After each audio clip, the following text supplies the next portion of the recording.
Alright, let's start.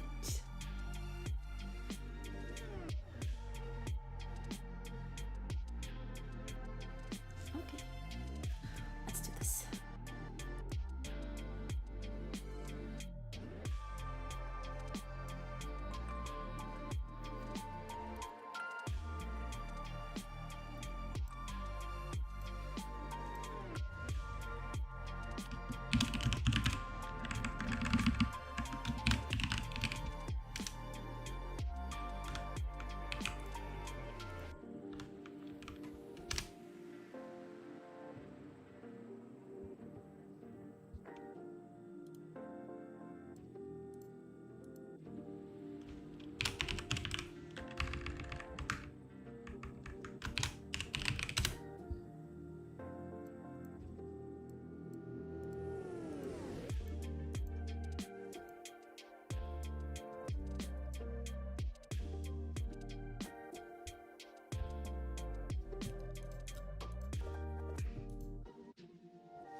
So we're going to need, let's make this simple for starters.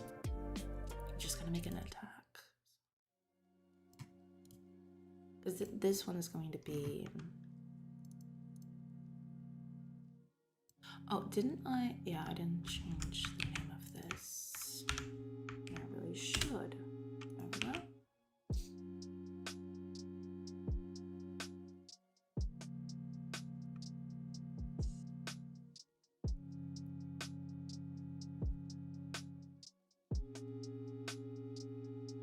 Okay. So this.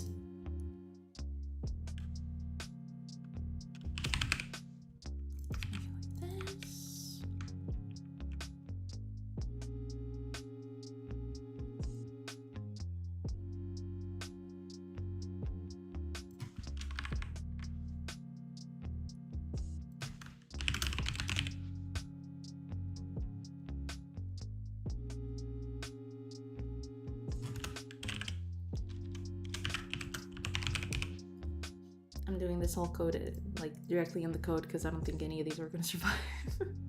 This is like way too much info to throw at the log, so it's fine.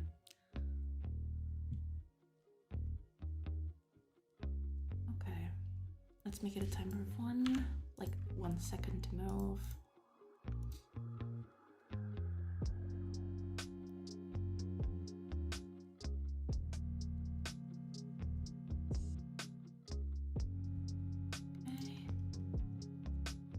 And we don't need this for now.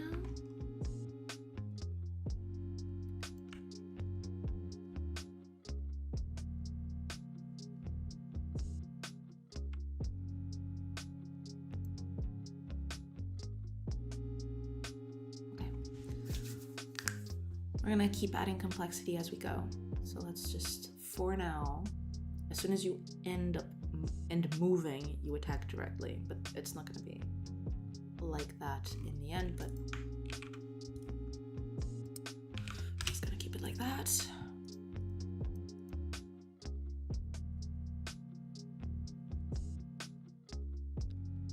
Okay.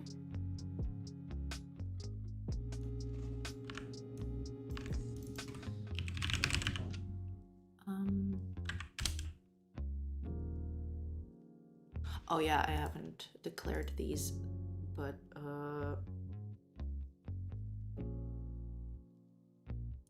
yeah, that's okay. Just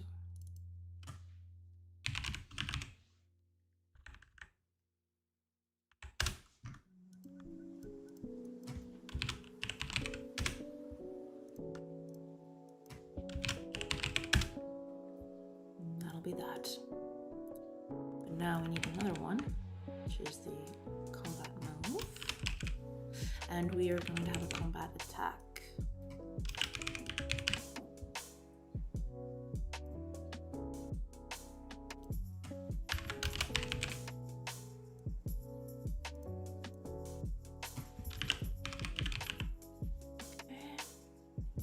This I'll have to do later because I need to implement this one as well. So move is pretty much done. Oh, attack. Right, it doesn't exist, right? But let's copy the name over from it. Like that.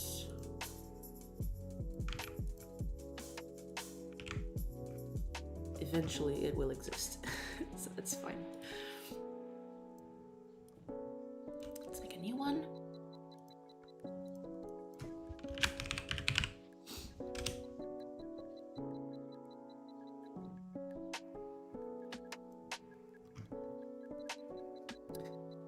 Right, and this is where this whole thing comes through.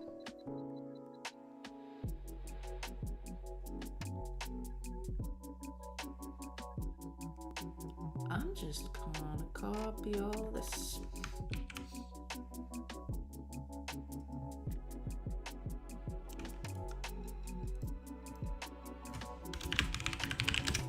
Oops. Oops.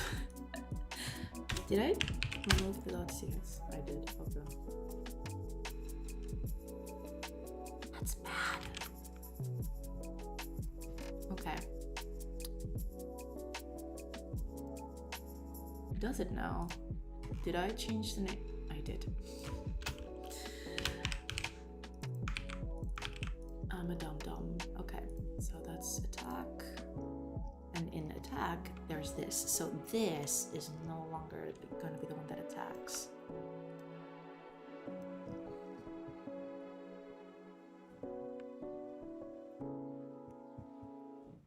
Okay.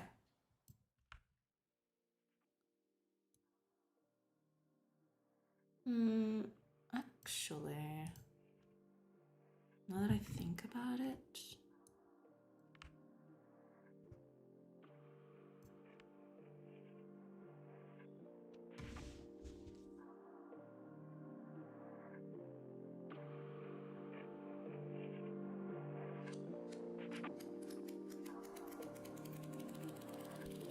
oh, I could do that.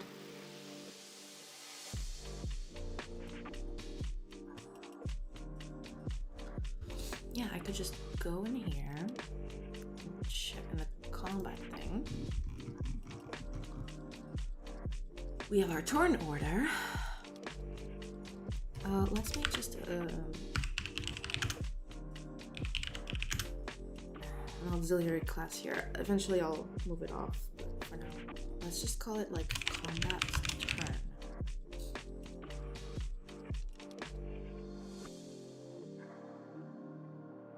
I don't even think this needs to be a class, but fine, let's make it a class for now. So this is gonna be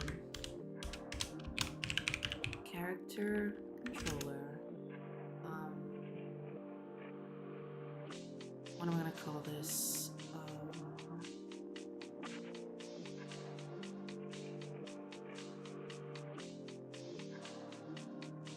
Actor? Because like it's the person doing the action, so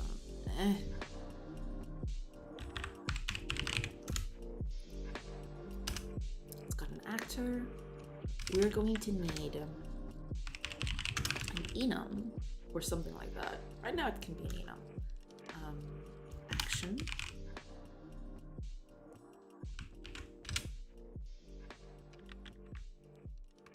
Action type. So this is gonna be, for now we just have attack.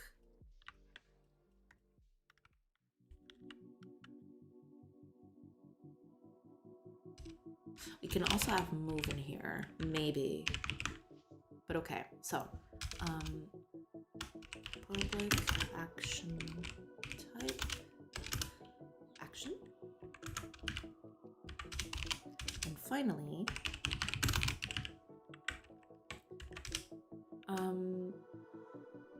target for the other hand.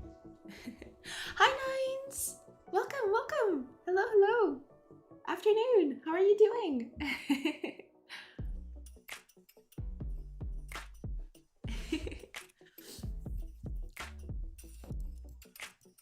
We're all actors inside a play that is called life. That's how it works.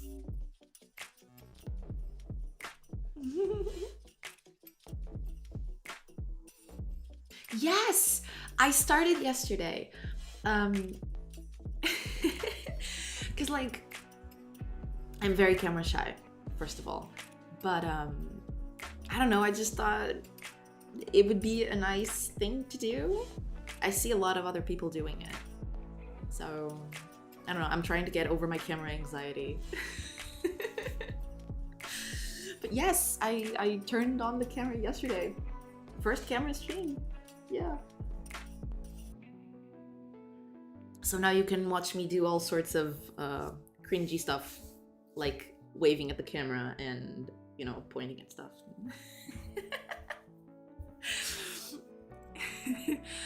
But yeah, that's the thing. That's the do.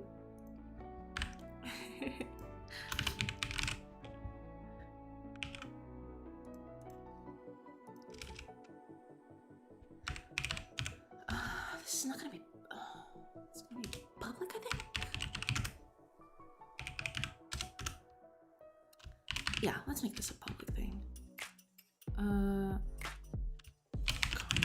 action. Combat actions. Okay.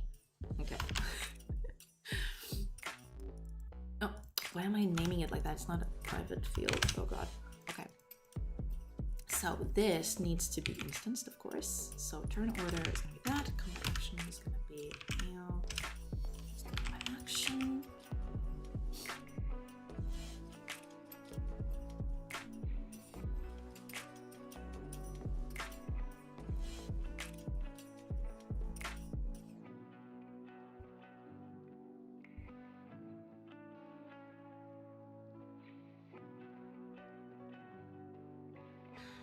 Yeah, I guess this can do. I'm trying to think of a better way to do this. Because I was using this to like save every action from the whole combat. But I don't think I'm gonna have undos. So I don't think this is particularly useful.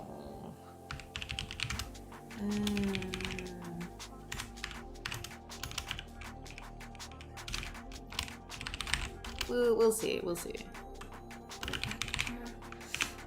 We'll just we'll take it as we go. It's fine.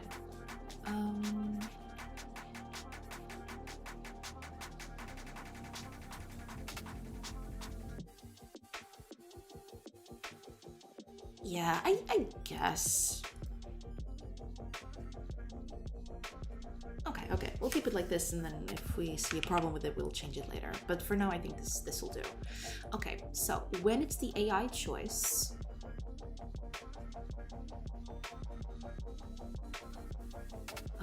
when it's done thinking, let's make thinking a little less time. Like 2 seconds is more than enough for thinking for the AI.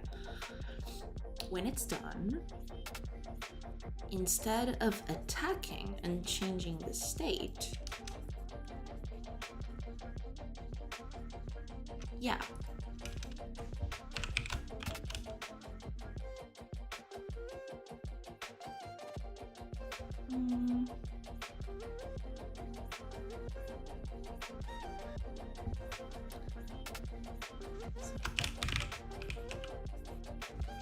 Actually, yeah.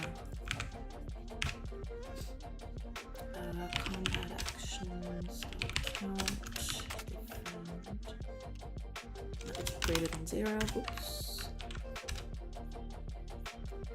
Then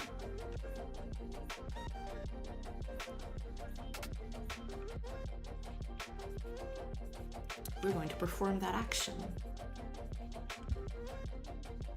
First of all,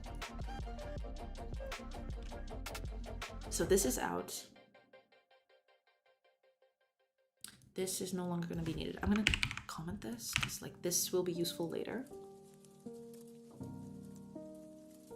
Hi, Sukalos! Hi! Welcome! Welcome back. Glad to see you. Yes! I decided it was, you know, I'm trying it out, see how it goes. But so far it's been okay. Started turning on the camera yesterday. I'm very, very bad with cameras. Like I do like weird motions with my hands and stuff. So, but you know, I'm trying it out. See how it goes.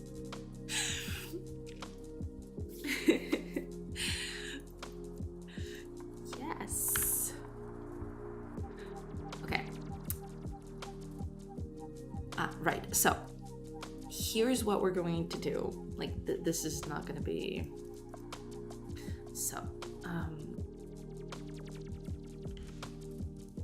should probably, so add combat action.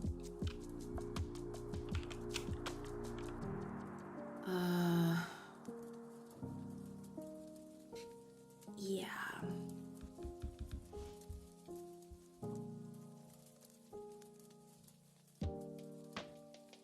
Ah, that's a shame, yeah.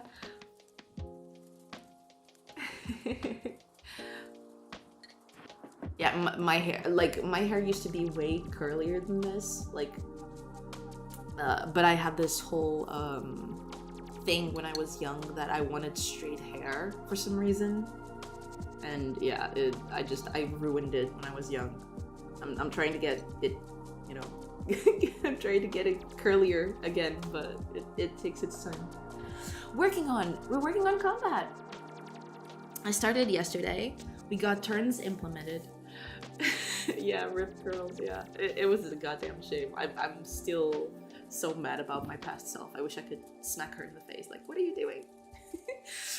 But we're working on combat today. I'm working on turns. So basically, characters go on turns and they do actions, and that's what I'm doing right now. Working on the whole queuing action system, stuff like that.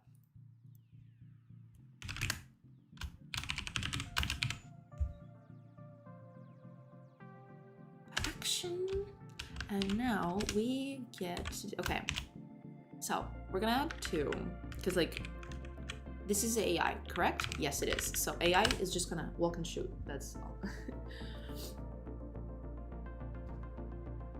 Oh. I like my head was like curls from beginning on end. Yeah. God damn. Yeah.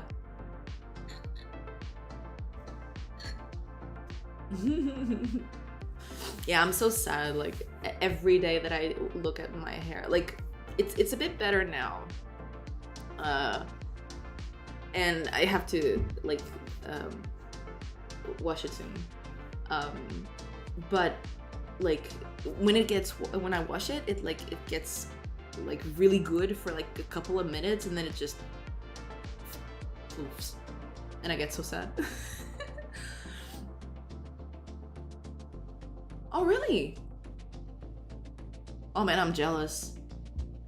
Like when my hair gets super curly, it's super hard to brush.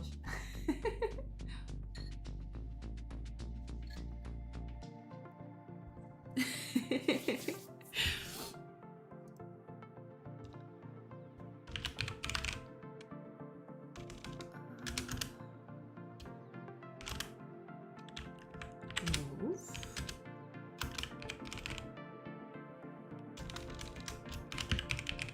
Position is going to be, I don't know.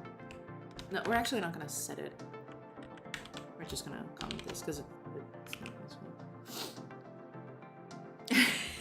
I'll bet, yes.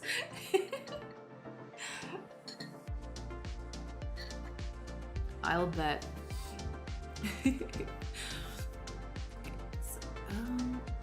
Okay. First, and then he's just gonna attack someone. Oh, but I do have to pick. That's right.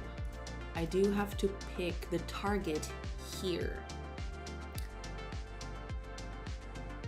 Yes. So, yeah, let's just copy this over.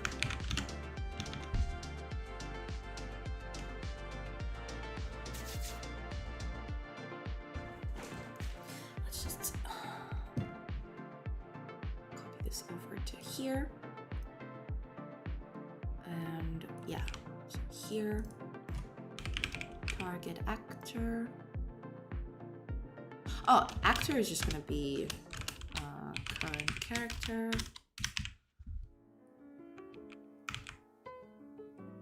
Okay, the target actor is that. And action is going to be attack. So, okay.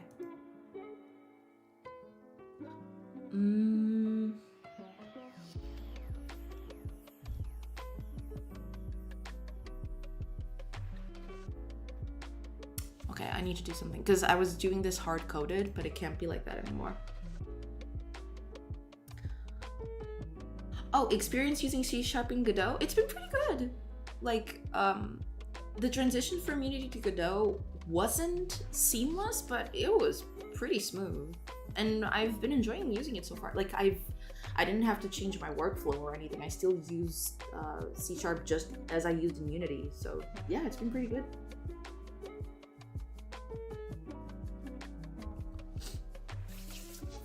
It's been pretty nice, actually.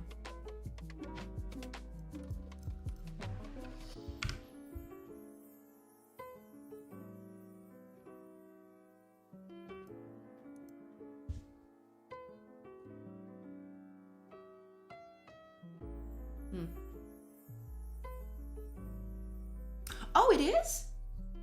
I didn't know about that. That's pretty cool.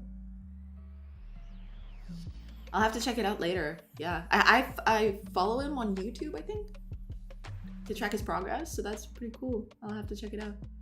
Hopefully he makes a video about it. His videos are pretty cool. I got blown away by the last one. Like, it was pretty damn awesome. Guy knows his stuff. Oh yeah, Godot got a huge boom from Unity's like blunder. Yeah, I mean, that's not surprising. Like, a lot of people want to transition over from Unity, and you know, I mean, as much as I like Unity, good for them. I hope Godot grows. Like, Godot has the potential, so I hope it grows into a great tool. It is already a great tool, but even better, I guess. For the kinds of stuff that I make, I don't make like super high-tech 3D stuff, so most of the stuff that I was using from Unity, I get an equivalent or even better alternative in Godot, so I'm pretty happy. Yeah. Now the guy from Road for Vostok, now that guy is boss. God damn, he knows his stuff. He's working pretty hard. Respect.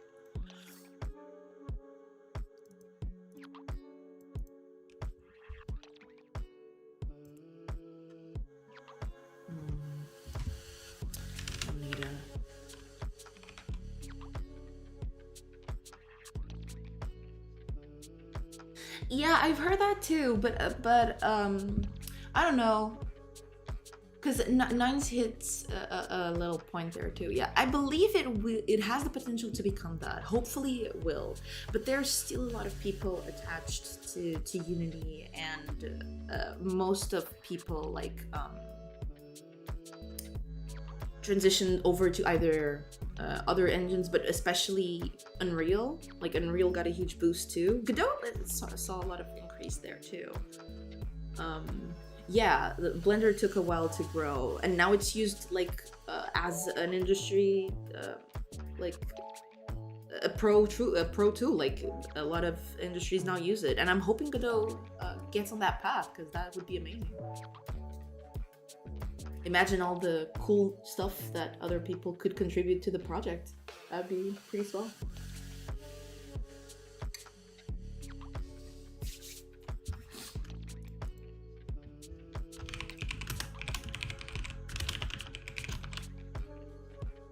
Okay, so if I'm a player, I want to attack an enemy. If I'm an enemy, I want to attack a player. And if I'm an ally, I want to attack an enemy too. That's how this goes. Oh yeah, there's a few kinks in Godot that still need to be worked out, for sure. But you know, people are passionate and they're working pretty hard, so hopefully eventually they'll get to a good point in there. But yeah, there's a lot of stuff that Godot still needs. Like there were some people in the chat a few days ago, or like a week ago or something, that were talking about like what do you call it? Programmable pipelines for something, for example, stuff like that. Yeah, there's audio, there's and even stuff that like for example the tile map. I think don't quote me on this because I don't know. I'm pretty new to Godot, so I've done a bit of research, but I don't know exactly. But they've implemented tile maps for 4.0, although it was you know, they did the backbone for it in 3.5 or something, and the tile map, I still think it has a few issues. It's still not quite there yet. I worked a bit with the audio, but not enough to give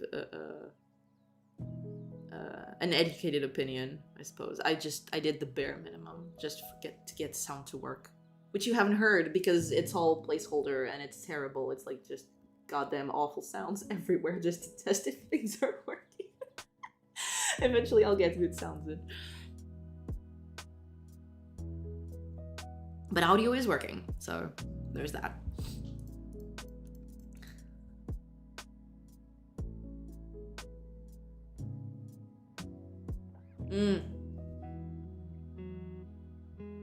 Yeah. That's fair, yeah. Yeah, there's still a lot of stuff that they can work on, and they probably will. Like, the good thing about projects like this is that, unlike stuff like Unity, where people making the decisions don't use the tools, usually people working on this stuff, like, I mean on this stuff like in open source projects, they usually know a bit about the field and they're aware of the stuff that people need. So they're a bit more aware of what people need or don't need, and don't make blunders like large corporations do in that regard. Okay, yeah, because I haven't touched sound a lot, but oh yeah, get playback position. Okay, I got it. Yeah, to sync sound. Yeah, I'm assuming that would be a nightmare.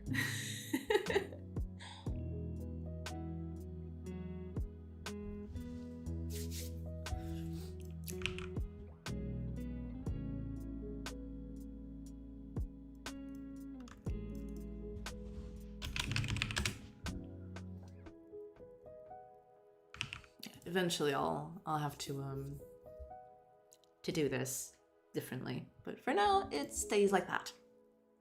That's fine. Okay, we're attacking the first enemy, and that's it. Oh, we need to add this, so yeah. Okay.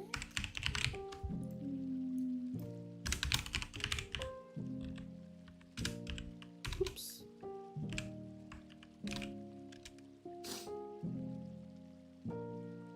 Oh yeah. I believe you talked about that last time, yeah. But yeah, I figured from the way that things were doing. Okay.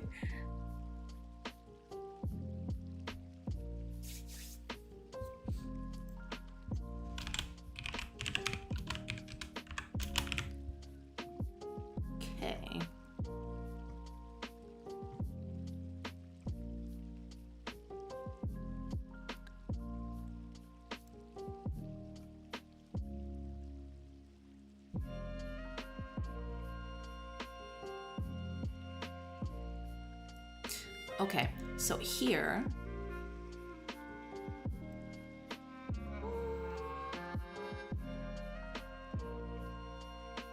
all right.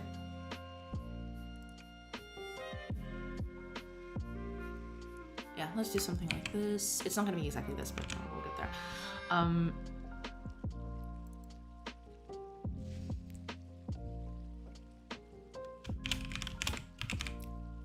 Oh, we can actually delete this one. I don't need this.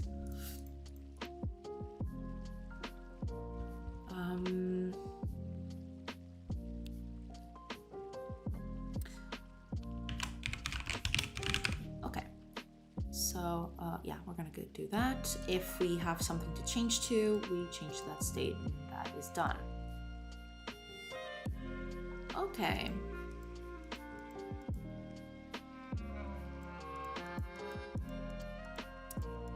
Okay, so we're gonna do this.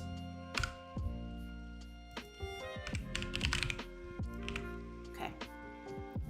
So that, yeah. Let's go over to, because I did a code for this previously. Where is it? Let me check. Ah, here it is. Okay. It's not going to be exactly this, but we can adapt.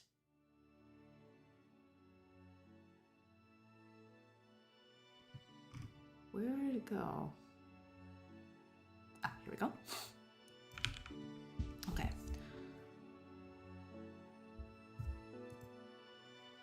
Okay, we don't need this.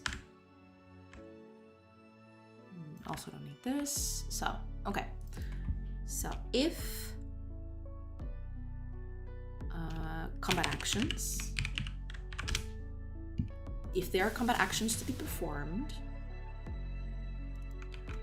we're going to switch the action to be performed.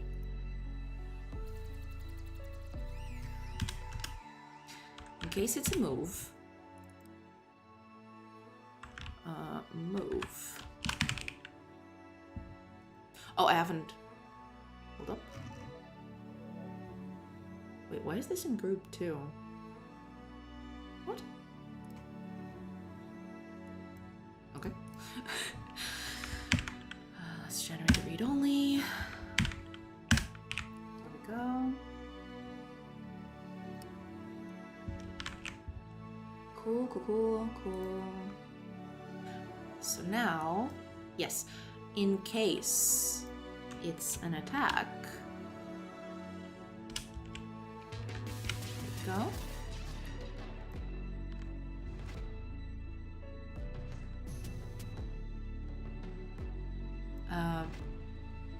Sure. Combat attack. There we go. Okay, new state is null and return is false. Okay, so if we have a state to change to, we change to that state. If not, we keep on in the same. But in case of the AI thing, it's gonna be that. It's not gonna be anything. Player choice is gonna be a little different. But for now, we're gonna copy this over. I'm gonna copy this code over.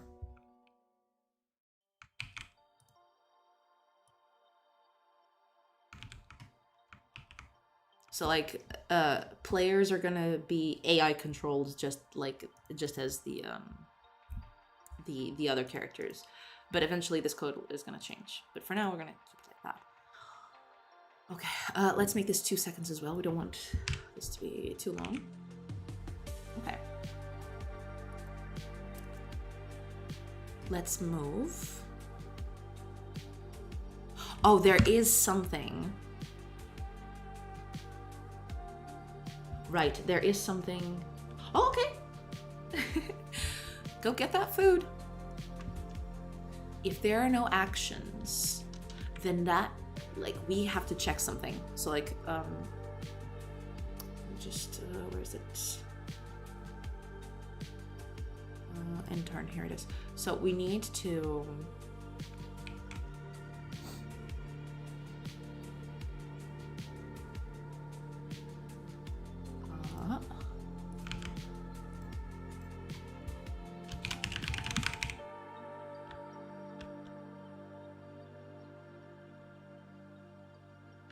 okay. So if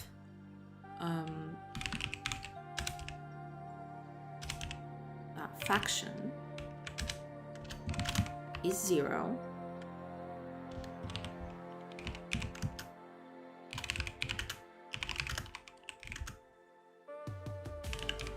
yeah, because we're doing this a little hacky. So like faction 0 is the player, but I want that to be a little more specific than just factions, because faction 0, you look at code and what the heck is faction 0? But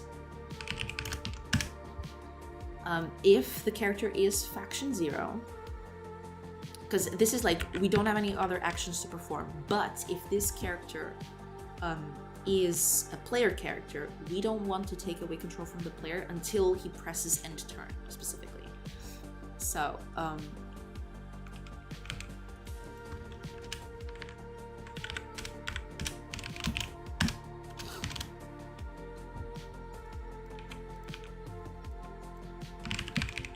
your choice. This is gonna need a bunch of more code, but this is fine. So return true.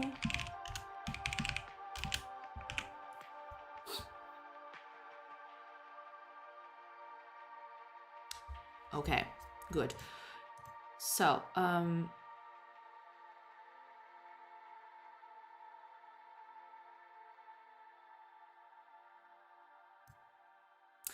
yes, but there is something. Right, okay. That's perfectly fine.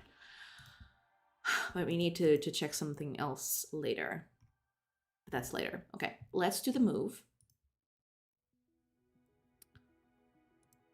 So on the move, we're just gonna spend like a little while, like 2 seconds, after that timer is up. So this would be the time where the character moves, so it actually animates going from A to B. I'm not gonna do that right now, because that is a whole lot of work, and I want to get this working first and animate it later. That's my usual motto. So yeah, let's just wait for some time to pass, and then we'll just tell it, you know, it's done. It's like, I'm faking the fact that the animation is happening, basically. And this is not gonna happen. What is going to happen is that little bit of code that we have here. So if we have something, like if we finished, which is this timer, we check if there's anything else we can do, which is this. If we have something to do, we change to that new state. If not, we just keep on this state as usual, which hopefully doesn't break everything. Yeah.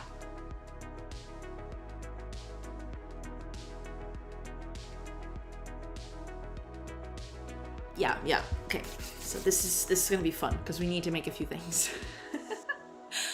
We need to make a few things for this to happen. Okay.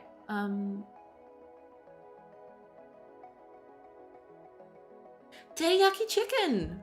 Very nice. Enjoy your teriyaki chicken.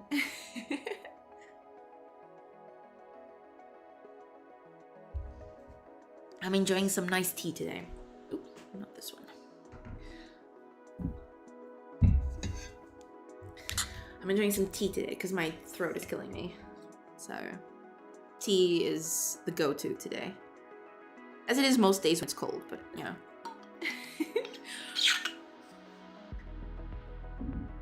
Nice and hot. Ooh, still too hot. Okay. All right. AI choice. This is gonna go into an infinite loop. I am aware, but we'll get to that.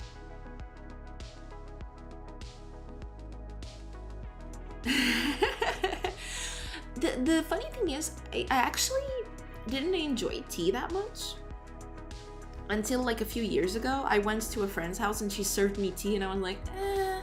But I didn't want to be like rude or anything, and I was just like, okay, I'll taste it a little. And then I really liked it, and I'm like, wait a minute, how did I not enjoy this until now? What the heck is wrong with me? And I started drinking tea from then on.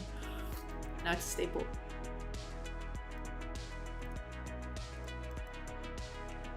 This is move. Okay, let's do attack.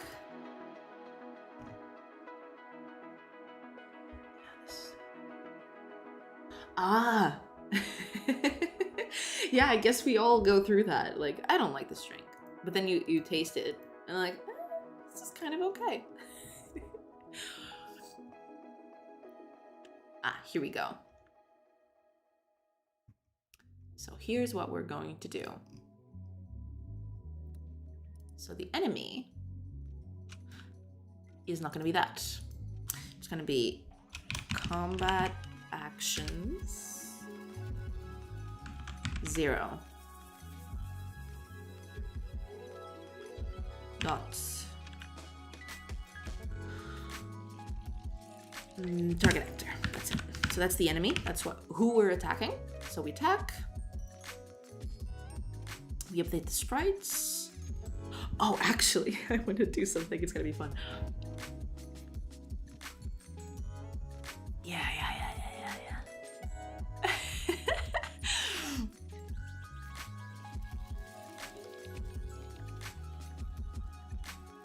Okay. Oh, that's pretty cool. Yeah, that's basically what happened to me. Yeah.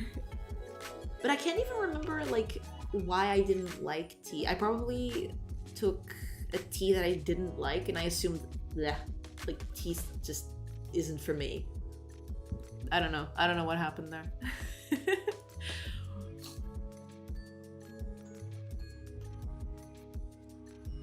Oh, I know what I'm gonna do.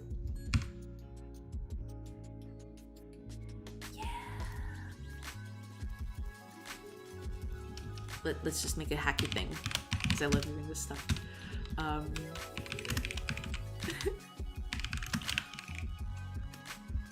Okay. Let's do current character sprite. Rotation degree. Oh, there's a rotation degrees. Wait a minute. Oh my god. I hate everything. Okay. Okay.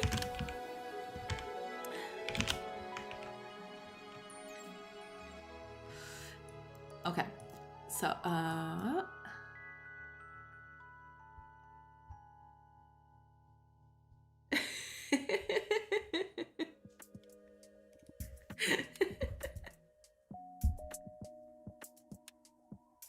good to know.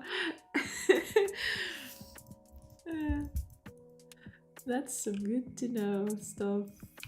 Okay, we're gonna we can just at the end here we can just do the thing. Oh no, we can do this. Hold up. If the timer's over, we set this up. We do this. Oh, wait a minute. Current character. And let's go target character?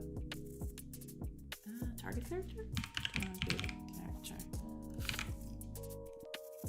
character, and we'll just set it up here.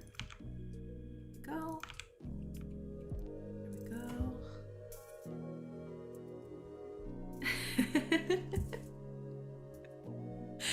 Yeah, I mean, your cat is onto some stuff.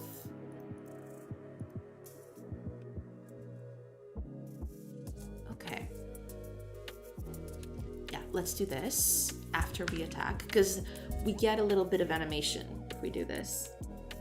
So that's okay-ish. Eventually, we'll do actual animations of people attacking each other, so that's a little bit better for that. Okay.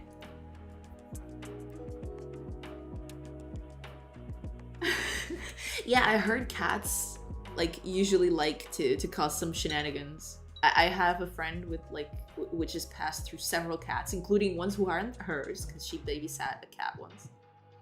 Yeah, and it's pretty much like that. Hope I get away with some sketchy stuff. Yeah. That's cats for you.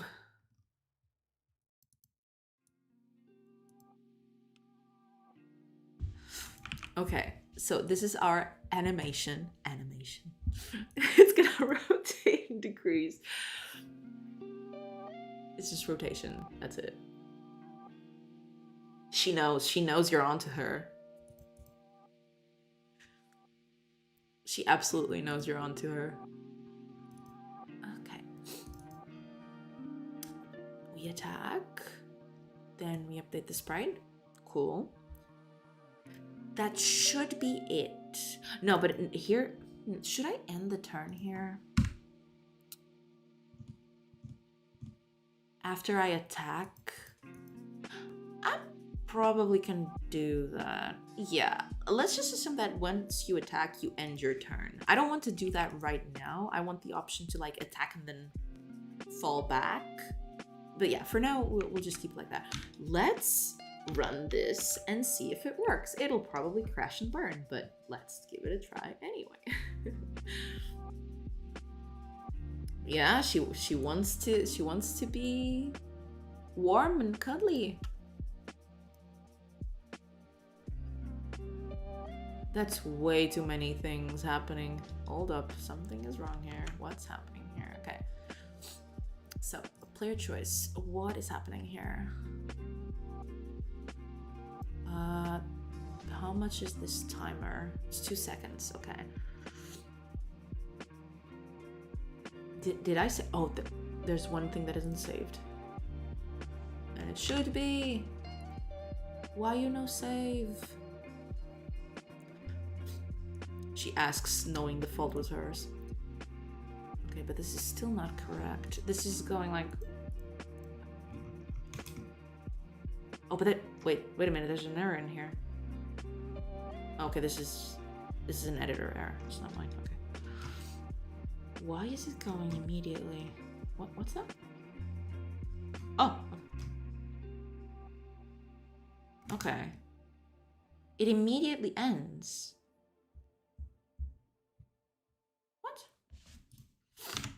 Oh, unless yeah, hold on.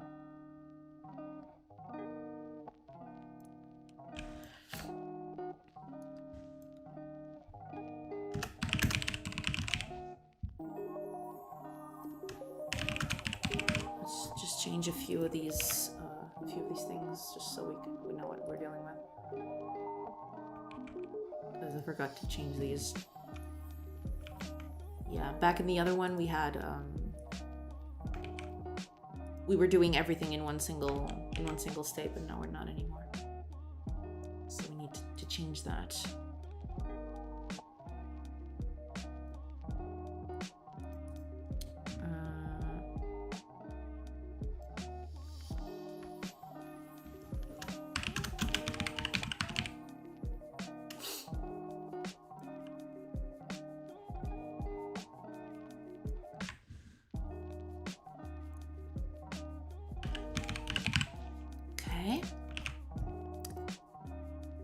Moving has moved. Okay, so let's see if it's still doing that.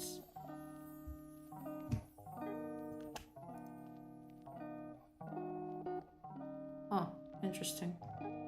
It's always coming back to that one. Why is that? Because like it's instant, so there's something wrong with the way I'm doing this. Timer reset. It's being reset, so that's correct. Wait a minute, I am updating the state machine, aren't I? Where's the process? Yeah, it is, okay. So something is wrong with this.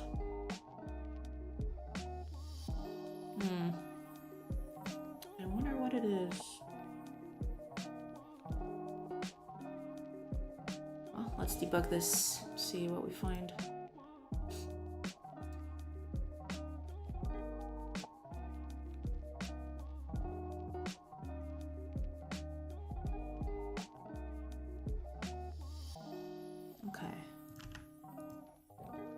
Okay, we're here. Wait, what is this? Oh, this is the combat state. No, but we don't want that anymore. We're fine. Yeah, this is what we want. Okay. Player choice.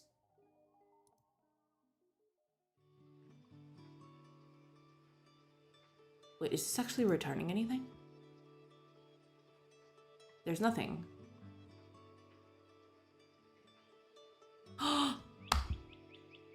No, we can't do this. Hold up.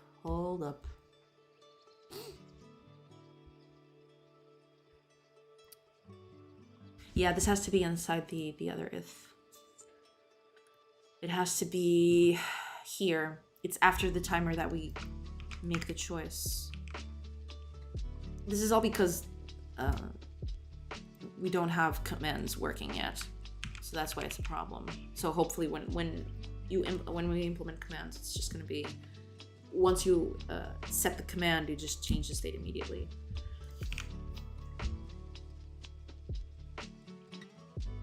Okay, hopefully that's it. Let's see if I made the same mistake over here. No, here it's correct, I think. Move is also correct. Okay, yeah, that was a small mistake on my part.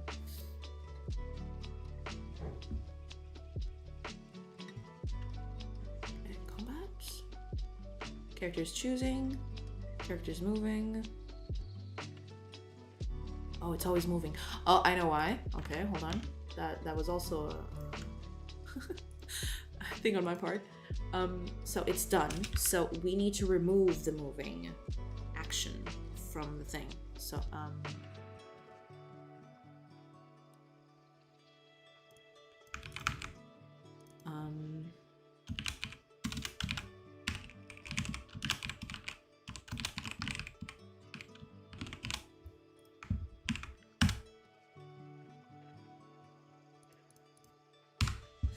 so here we just current actions, combat actions, remove at 0.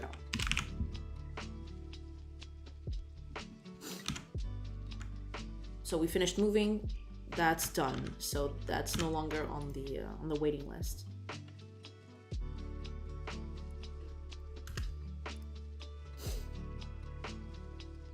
Moving. It's still doing that. I actually have to do that in the combat too. Oh, I didn't save. Okay. But I have to do that in the attack too. So here. Yeah, there we go.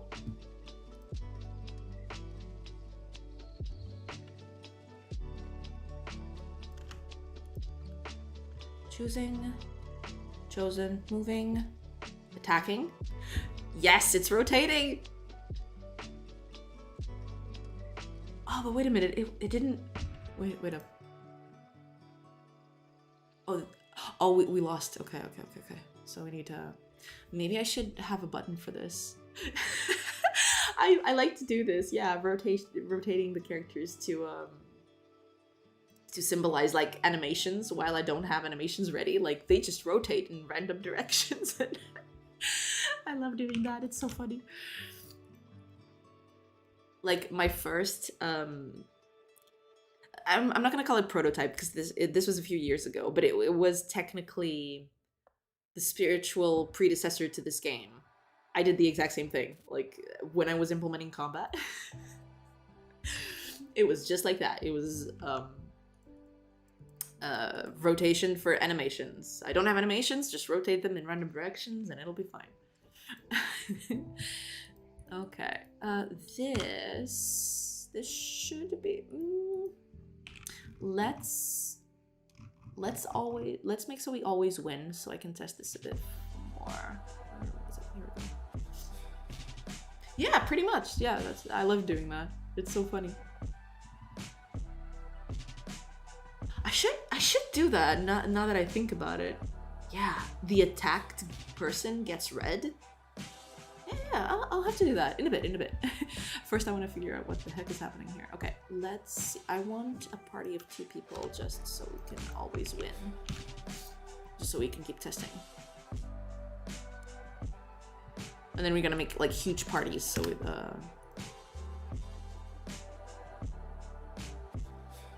attacking.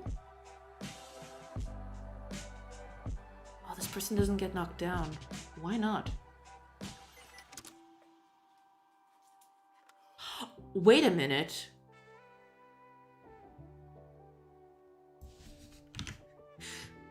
They're attacking their allies.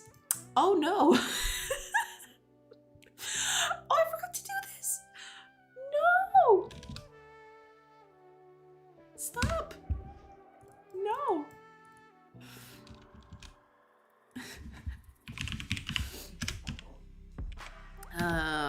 Character faction. Okay. Oops. Absolutely, yeah.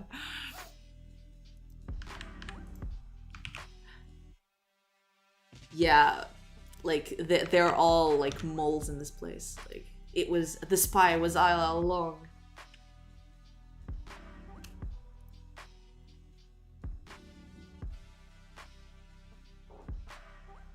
Okay. Oh, funny. The second one isn't animating. Why not? Interesting. Why isn't the second person animating?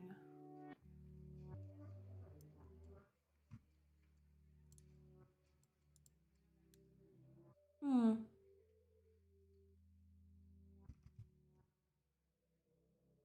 Hmm.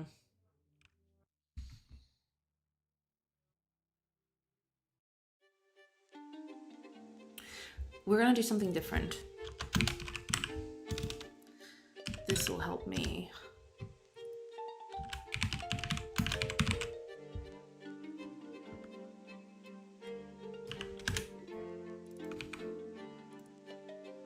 Yeah, that way we don't need the current character. We can just oh,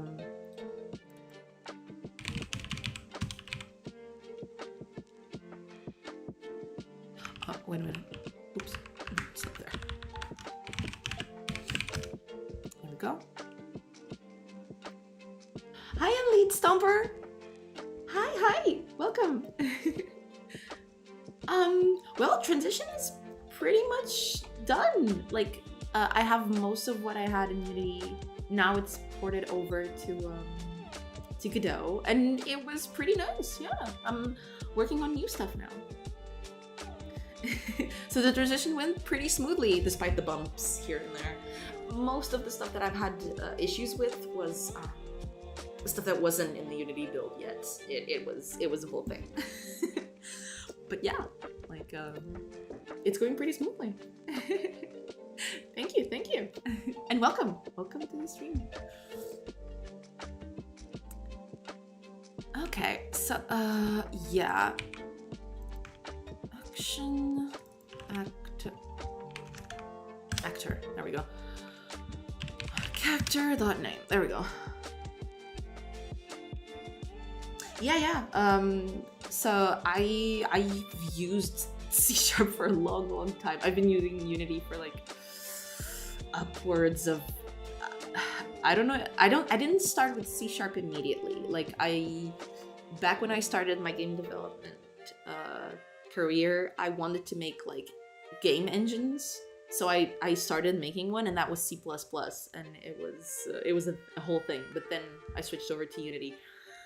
I'll say like 10-ish years of using Unity, so I've been using C# for a long time. Yeah. So yeah, like I transitioned over to Godot specifically because I didn't have to learn a new language. Like C# suits me just fine. I like it.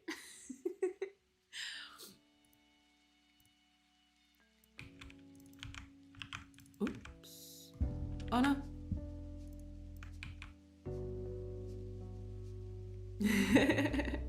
I mean, you can do that. I mean, technically it's doable, but you know, this is like, how can I say this? This is my last ditch effort to try and get something published on Steam, right? Because like I've had a bunch of projects over the years. Most of them weren't mine, and most of mine, or ones that I've tried to make it commercially, didn't get out of the gate. Like there was always something that happened and it didn't go through. So this is like my last ditch effort to just publish something on Steam and try to see if it sticks, basically. And yeah, choosing Godot is a no-brainer. I wanted the transition to be smooth so I can keep on working and work as fast as I can and prototype as fast as I can.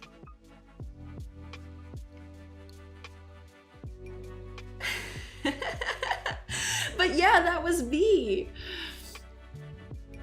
That was absolutely B. I'm like, cause yeah, I got it. because I don't know, I had this whole, like, because, okay, when I was in university, we had whole classes about not like full-on engine making, but like the basics of engine making, because we used like graphics libraries and stuff like that, so it wasn't like full-on engine making from scratch. But I really enjoyed those classes, so that's why I was, at the end of university, I was like, yeah, that's what I want to do, let's make engines. But then I got to a point where I was like, you know, making engines is really cool, but I'm making engines to make a game. I'd love making a game, you know, I'd love publishing something. And, you know, this is not looking good right now. I'm not gonna publish a game in the next 5,000 years if I keep doing this, because there's just so much stuff to do. Like, making an engine is really hard. Mad respect for people who do that, because it's a lot of work. It's a lot of work. And I know from first-hand experience, because I try. Hi, Fanbjörg! Hi, welcome to the stream. Creeper. Yeah, because like making an engine is like so hard. There's just so much intricacy that you have to go through. You have to set up, you know, window rendering, and then you have to make your own. Like, I had to implement OpenGL directly into my code. It was a nightmare loading up a texture. Like, this was back in the day. Now there's Vulkan and all that. I don't know how that even works, but back in the day it was just like pure hard-coded OpenGL, and it was a nightmare. Like, making a texture render on screen exactly as it was in the computer, like a PNG. it was wild. Like, I spent days making that work. Like, it was bad. It was really bad. Yeah, I heard that too. But I don't even want to touch that with a 10-foot pole right now. I want to make a game first. After that, I may go back and go to those routes, because I really enjoy doing that. I really enjoy, like, the programming side of things and all that. But I also like, you know, doing a bit of art and doing a bit of music and actually making an experience of the full thing. Like, the full thing is cool.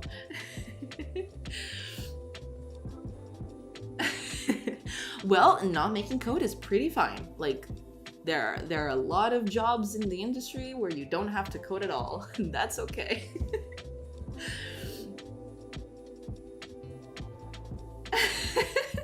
Well, it took days because, one, I was inexperienced, and to be fair, like, in that aspect, I still am. Like, if I had to go and do that again, it'd probably take days again. But it was also like, I was young. That's what you get. Like, I fumbled a lot through the beginning.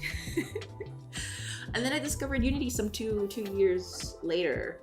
Not that I discovered per se. It was more like, we made a project. My last game development course project was with Unity. Like, a few of my classmates were like, let's use Unity. But I was one of those sticklers that, like, no, I want to make my own engine. But then I was like, we're never gonna get the game done if we start making our own engine. So no, let's use a thing. And I used it for a while, and I was like, yeah, this is cool, but I want to make my own engine. And so I still went back to it. And then a few years later, you know, Unity is looking mighty tasty right now. I don't have to do all this low-level stuff. So I started using Unity, and that's where it began, and I never looked back, basically.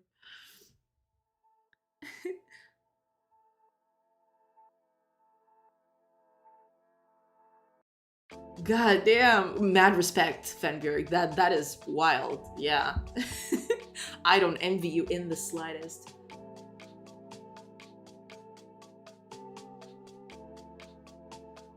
Ah. Okay. I know next to nothing about Unreal. In my previous job, like, we talked about transitioning to Unreal, but I never got to do any of that. But they made like a small talk where they were like, I used Unreal for like the weekend, and here's what I found out. And it was so different from what I was used to in Unity. It was so wild. Like, I'll have to try it at some point. Maybe. But for now, I'm good with Goodell. I think it's cool.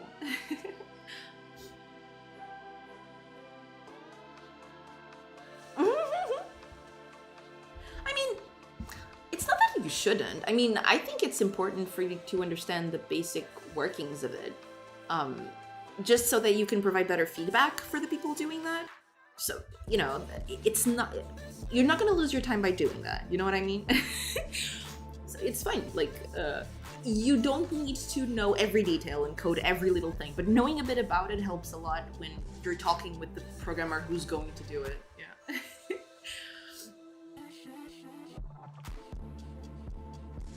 Oh, cool, Fenberg. That's awesome. Cool. That's pretty good. Like, not gonna lie, I don't miss those days. So mad props. Hi, Mystic Bum. Hello. Welcome to the stream. Welcome.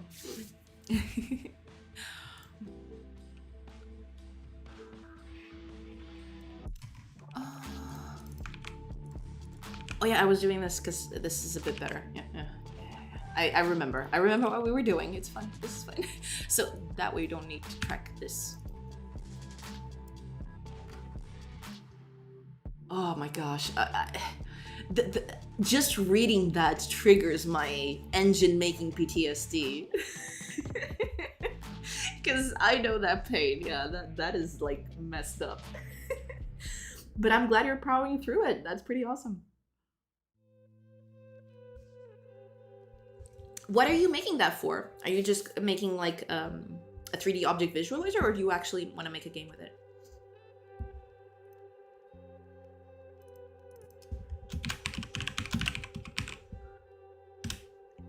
Okay.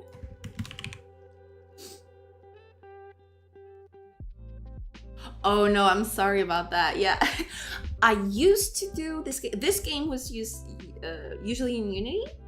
Or it was initially developed in Unity, and now I'm transitioning over to Godot.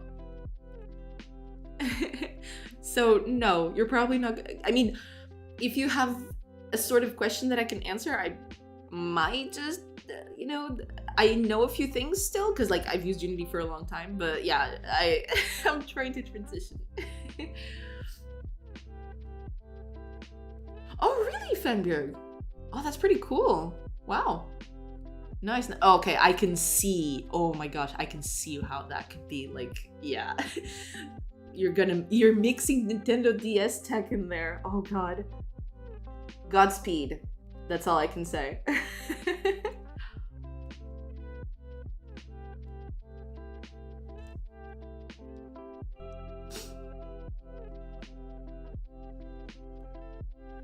Ah, okay, got it, Mystic. Got it. Absolutely. Like if you need help with anything, if I can help, oh, that's okay.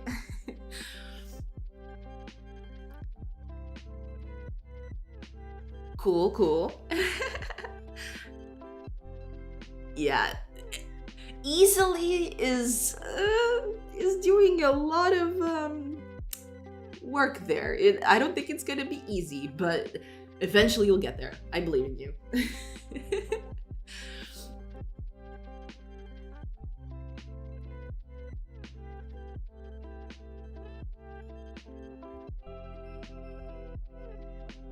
Oh yeah, absolutely, Lean Stopper. Like I don't I think any engine is fine to make your own games. Like I've used Unity for a long time, and even I am using a new engine now. But that's pretty okay. Like using Unreal is also fine. It all depends on what you value, basically.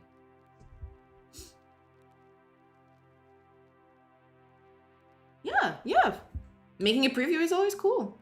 Absolutely. Might as well as make some tools out of it. That's my motto.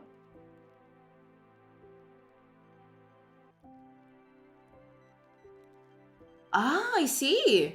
Yeah, that's a good transition. Like, I started a bit with tabletop game development as well. It's pretty cool. Like transitioning from that to actual video game making, like electronic game making is actually pretty cool. Yeah, awesome.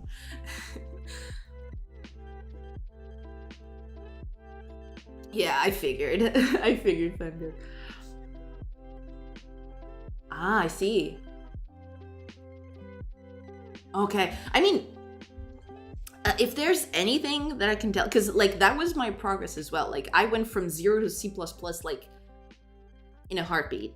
Like I didn't get like I had a few teaching classes, but none of them prepared me for the C++ boot camp, let's call it. But if you're managing that, that'll give you a huge leg up if you ever want to transition to anything else or to do other stuff. Like it teaches you a lot. At least I found that. Like my engine didn't go anywhere, but the sort of lessons I learned from doing it, like they stick with me to this day. So yeah, you're doing pretty well.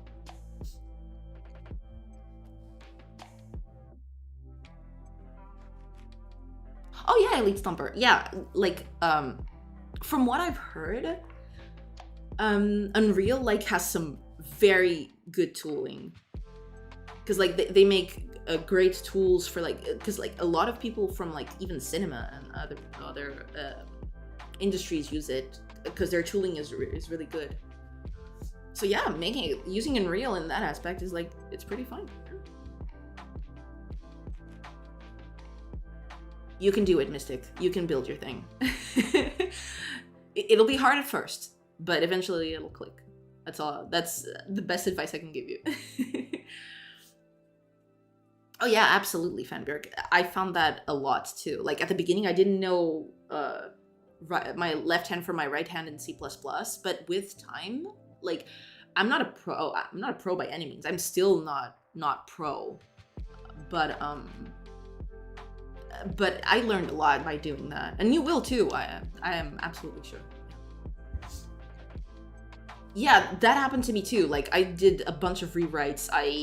Because that usually happens when you're even today. Like I've been programming for like most of my life now, and I still find new and better ways to do stuff on the fly. Like even here on stream, I like you start thinking about some of the stuff that you're doing, and something clicks, and that's where you wait, I can do this a little better, like this or that. It happens all the time. Absolutely. Programmer art. I don't have a lot of programmer art, and this art isn't mine. This is the art for the game. Most of this art isn't mine. So like the tiles and the characters, none of this is mine. This is from Kenny. This is Kenny Tiny, I think that's the name.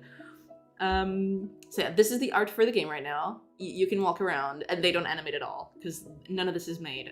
Eventually, I'll have some art on this made by me. I'm not the best artist, but I try. But eventually, yeah, I want this to have actual art and animations and stuff like that. Yeah.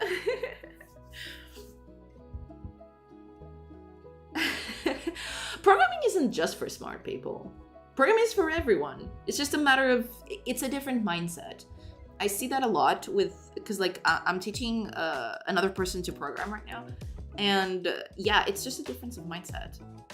Because people are not used to thinking as I wasn't. Like I also had to learn, like you have to think a little differently. Like your brain needs to readapt to how programming works. But after that, you get better at it.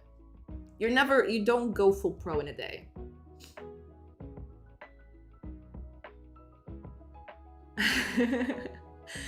Ooh, a Z buffer.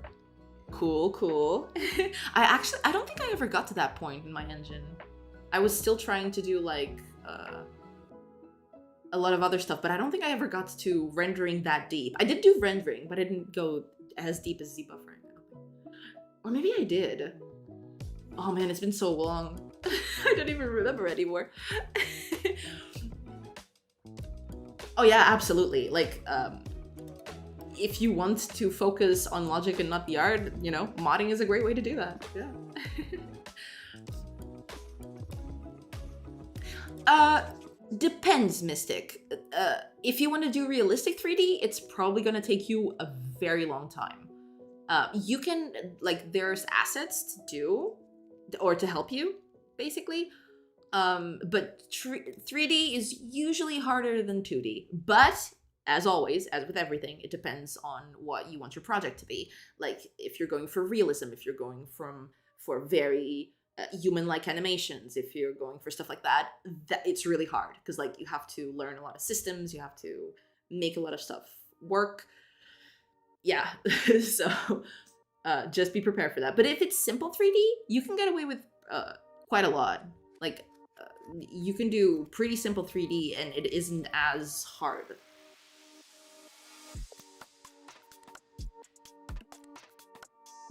That's pretty cool. Going open source is pretty wild. I like it. I like that mindset. You keep at it. I believe in you.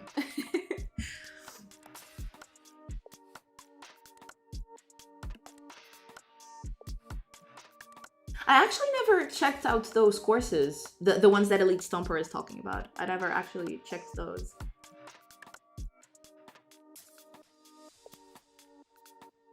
PS1 is pretty cool.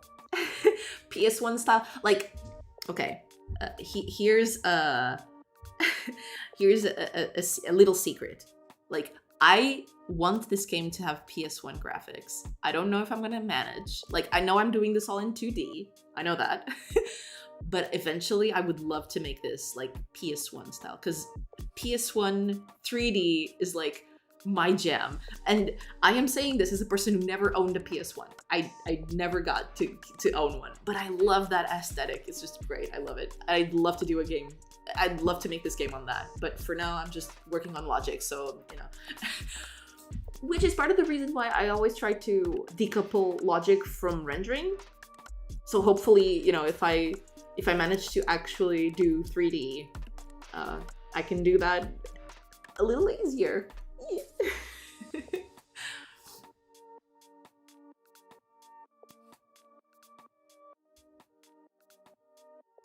Yeah. If you're gonna put UI in there, yeah, you'll need some Z buffering. Absolutely.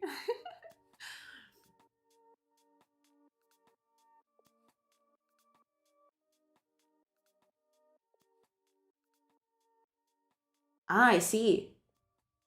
Okay. Best advice I can give you is start with the small stuff, because PvP sounds like a big ask. But yeah, you start small and then add stuff as you go. Eventually you'll get there.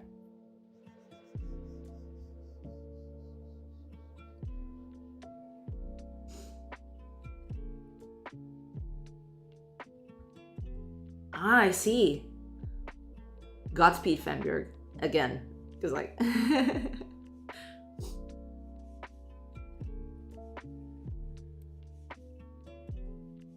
when you mean PvP, do you mean, like, in the same game? Like, two people, same screen, two controllers? Stuff like that? Because that's a little easier, yeah. You don't have to figure, like, netcode and stuff like that. Oh, okay. Then that's a little easier. Yeah, absolutely.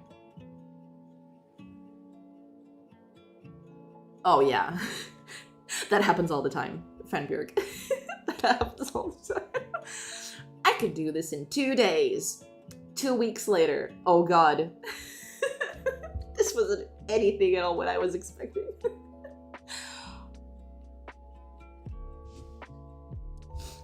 Yeah, go for it, Mystic. You can do it. I believe in you. You'll get him.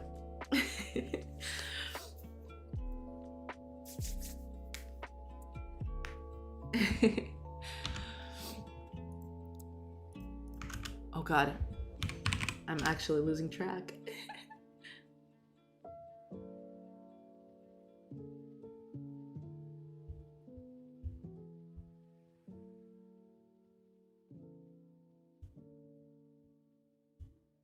Oh! Sunk you at... Nice. Pretty nice. Sunk cost fallacy. But wait, I have to ask, because are you a strong believer in the sunk cost fallacy, as in you strongly believe that it affects you, the sunk cost fallacy, or it doesn't affect you? Okay. Okay, fair. Yeah. No, yeah, it affects everyone, so it's fine. Thank you for the follow, Mystic Mom. Welcome.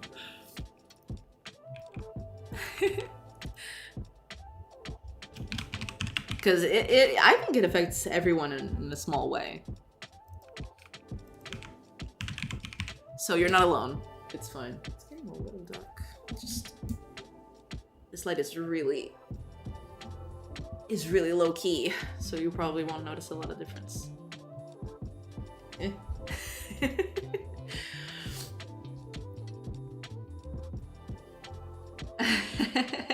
Well, if it's project dependent stuff, I'll probably won't be able to help you all that much. But if it's generic stuff, yeah, feel free, and I'll answer to the best of my ability.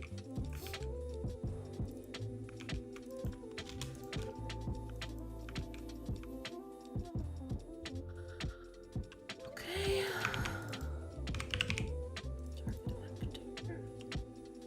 So no need for this.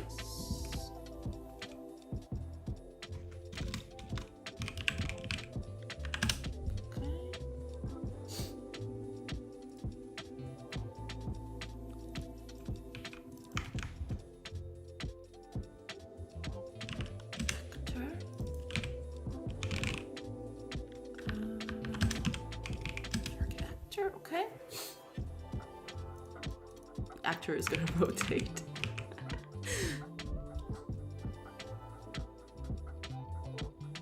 Oh, okay. I mean, I can give you some points on that, some pointers on that. Eventually, you know, you'll have to look for the specific solution for your own project, but I can give you a few pointers. Yeah, seed world generation it has its own quirks. Yeah, you'll you'll kill your head a bit on that at first. At least I did.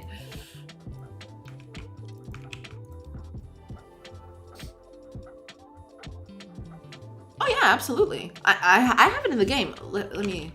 I can show you a bit of how the game is set up. Like, it'll take you a long time because remember, all that is in here, is stuff that I've been working on for a few years now. So I'm reusing stuff from other projects. So bear that in mind. Like, it can be easy, it can be hard, it depends a lot on what you need.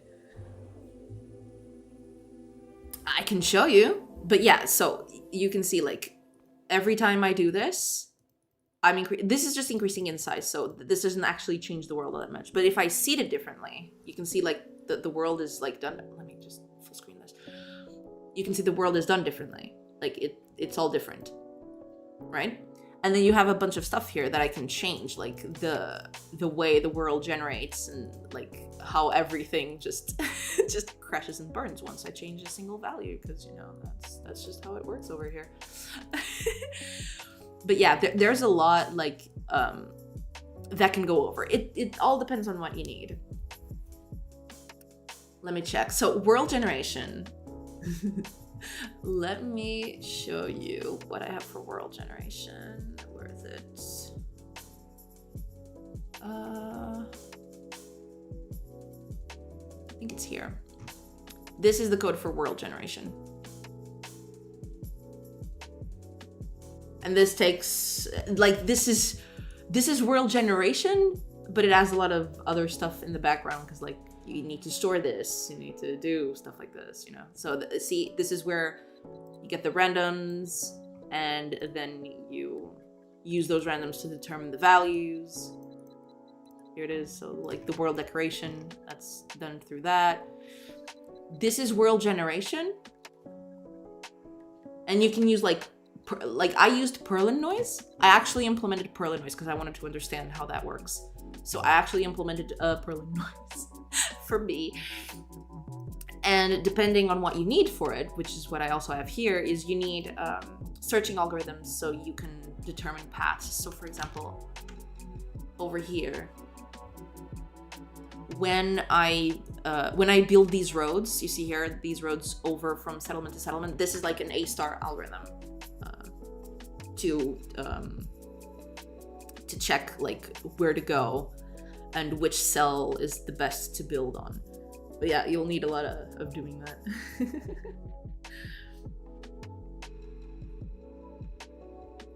Oh yeah, I mean, if you want to do that, the best way I can tell you is like, do everything without procedural generation first, and then add procedural generation later. Because procedural generation is going to add a ton of complexity to the project. I mean, I can also say like, build procedural generation right at the beginning if it's really that important. But given like what you're describing, I'd say like procedural generation can be done later. Like, figure out your systems first and everything like that, then figure out like your procedural generation stuff. Because like that's what I did. Like, this procedural generation is working, but I'm basically not even paying attention to it. Like, I'm building the game first, and procedural generation is gonna come way later. Because I don't even know if I want it to be procedural generated. It probably will be, but you know, it's a possibility. Like, I may get to the end of the game development and think, you know, procedural generation is not going to work for this game, but it probably will. But I'm just saying, like, it depends a lot on the game, you know? Yeah, absolutely. Like, prototyping, game mechanics and stuff like that is way more important than making sure that they work on a procedural level, I think. Absolutely.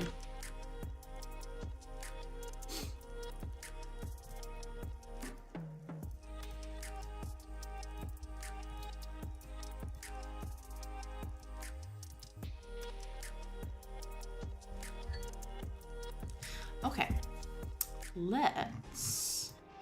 I don't even know what I was doing. I got completely lost. Thank you for the follow, Elite Stomper. Welcome, welcome.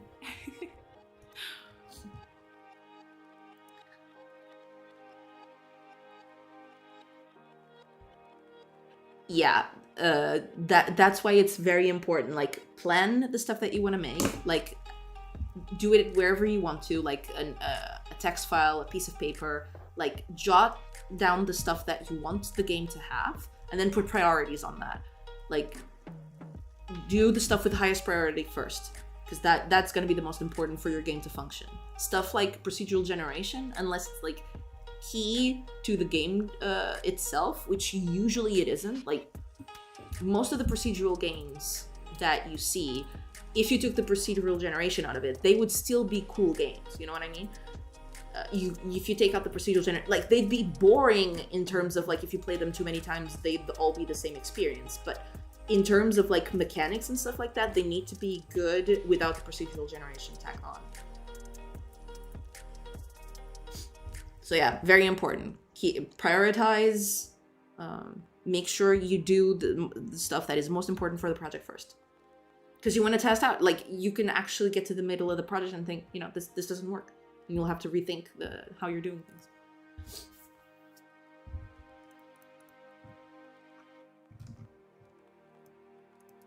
Okay, I think I'm good. I just need to figure, like, I don't even know where I was anymore. I got sidetracked. No. But that's okay. It's for a good cause. Okay. Yeah, the second one isn't attacking.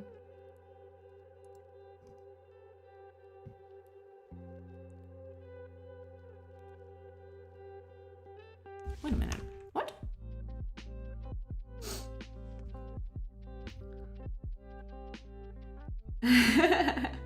Yeah, my brain does that. Oh, the gameplay? It's not very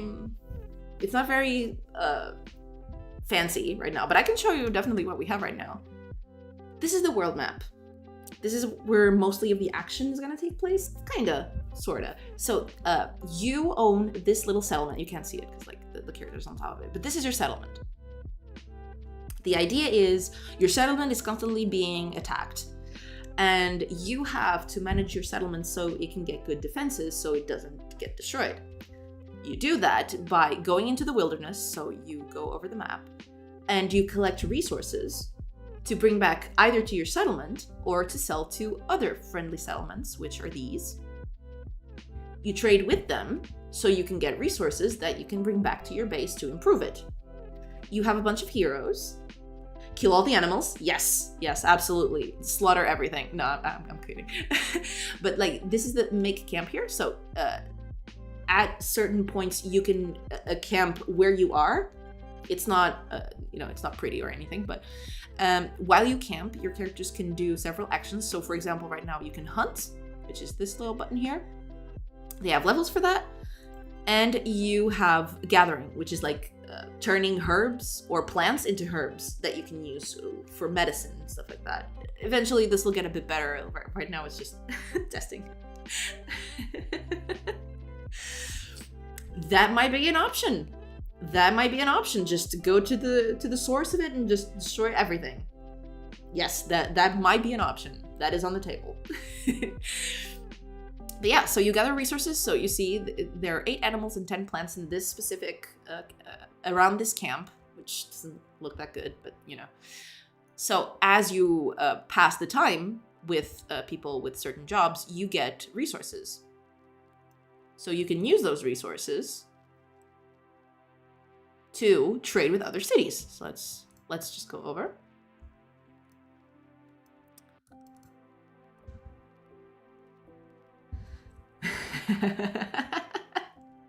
Yeah, that might be a good option.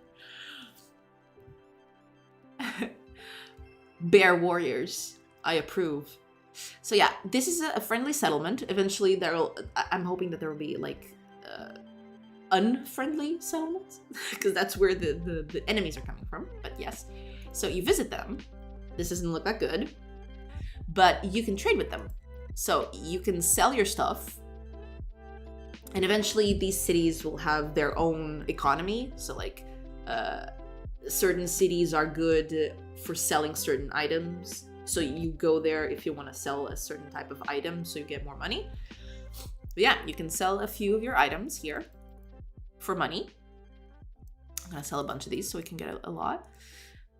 We're gonna leave, and then you go back to base and you upgrade your stuff.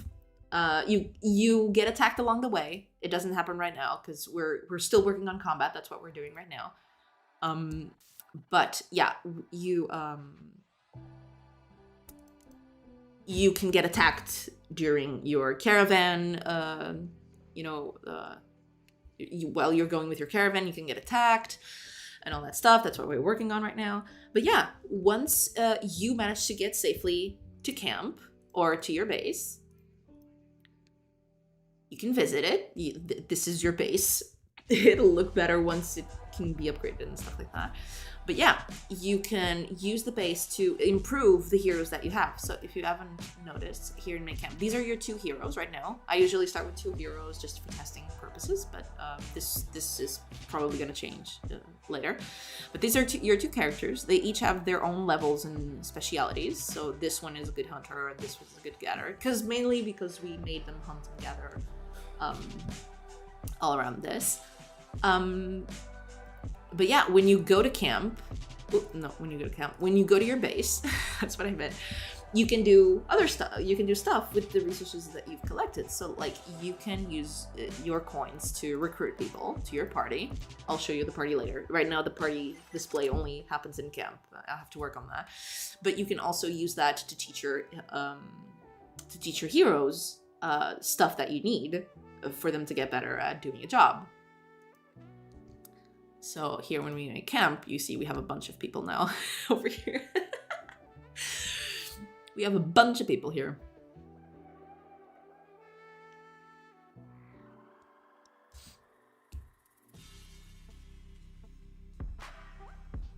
Oh yeah. It's kind of like that, yeah.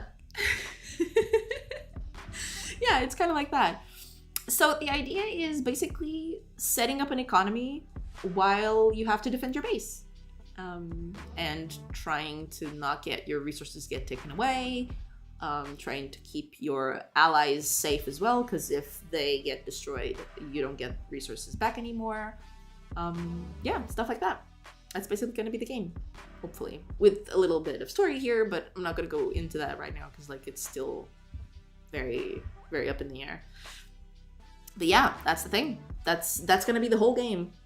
You upgrade your city, make it do better stuff, all that jazz. That's it. That's the game.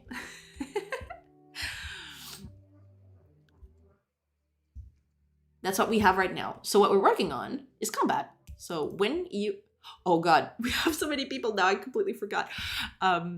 Yeah, so here's the combat. It's not looking very pretty right now. It'll be turn-based, and you know, you can choose like this character goes here, attacks that person, stuff like that. So yeah, that's what we're working on right now. It's the combat.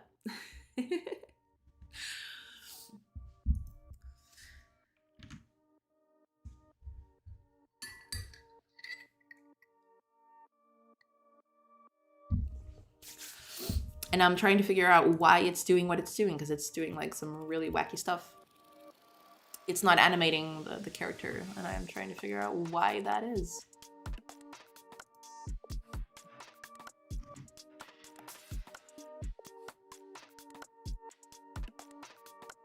Right, okay.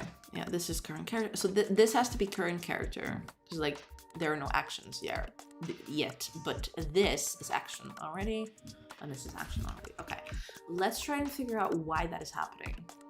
So let's go to player choice, because, wait a minute. Over here, character 1 is attacking, but then he immediately goes off.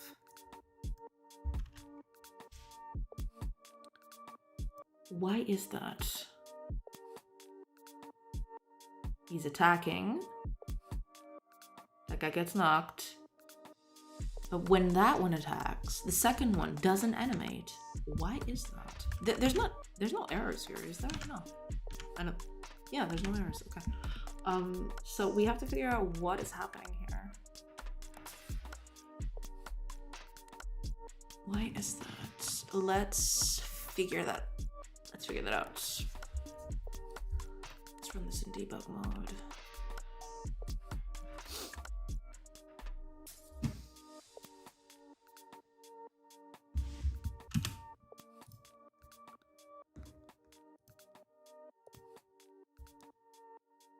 Okay, so oh, okay, no, not this. First one attacks. It's character 0. Yes. And the target actor should be character 2? Yes. Okay. Okay. And then, when it's over, they change.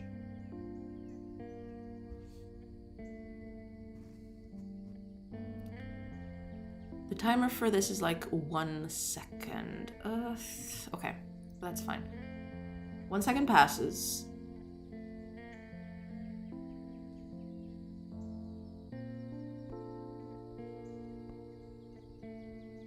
Oh, it stopped. Oops. So, this is still character 0, yes, and this is still character 2. Yes, okay, good. So they should get, it should get knocked down, and it does. You guys can see it because it's off screen, but it does. Now, the actor should be character 1, and it is.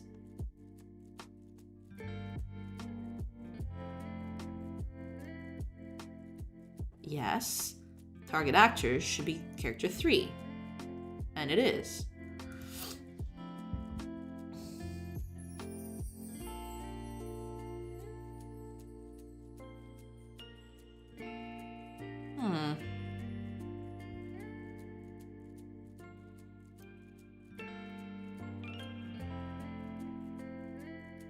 And it immediately leaves.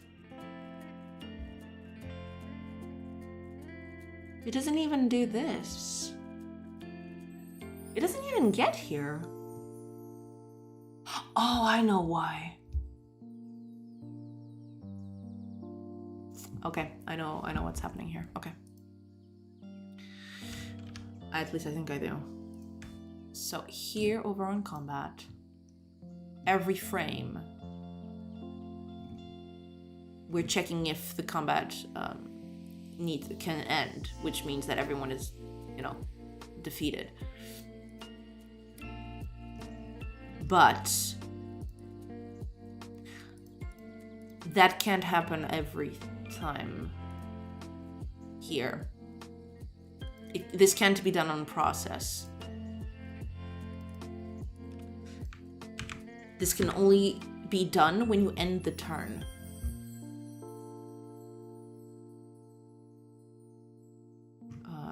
Might as well look for it here because it's a bit better. End turn, here we go.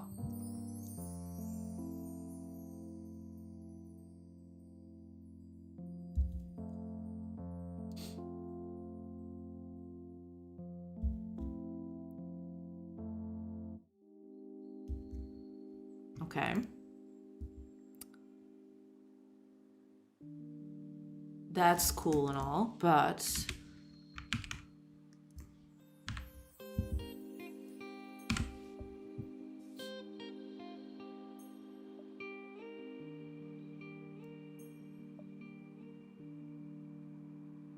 and this changes it immediately. Okay. Not exactly pretty, but eventually it'll get a little bit better. So let's see if that fixes the problem.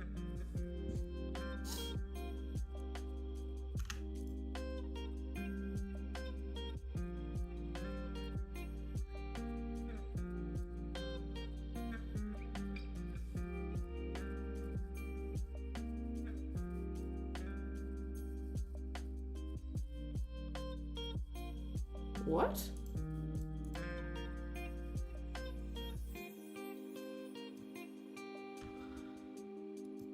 Where is this called?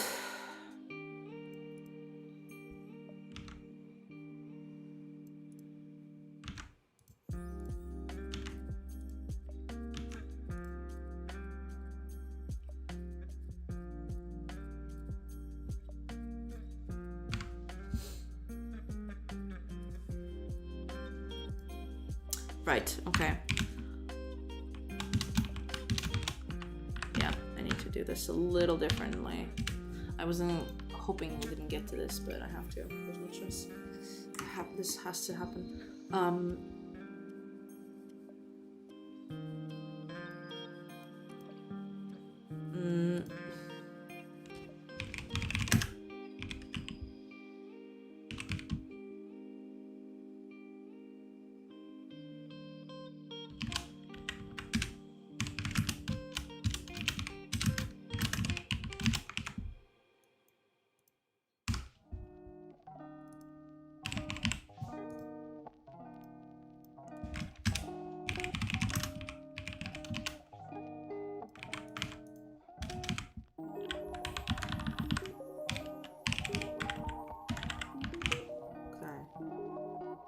Where else is this used?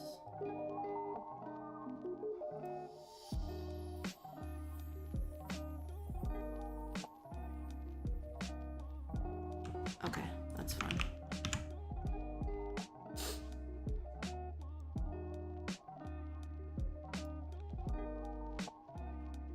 Hopefully that fixes the problem.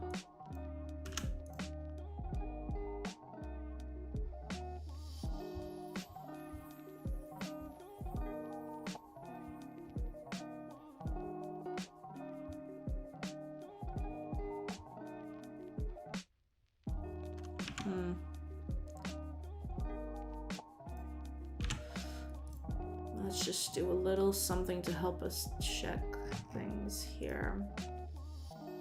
This is not gonna do anything. It's fine, but this is just a little thing to help us out.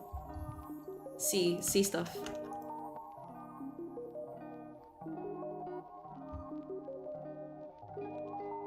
Oh, oops. Right, let's just target actually. Wasn't expecting that one.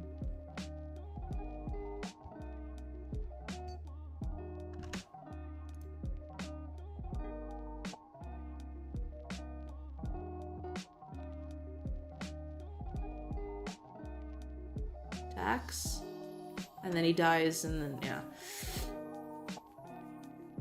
Okay. that's okay. That's okay for now. Now,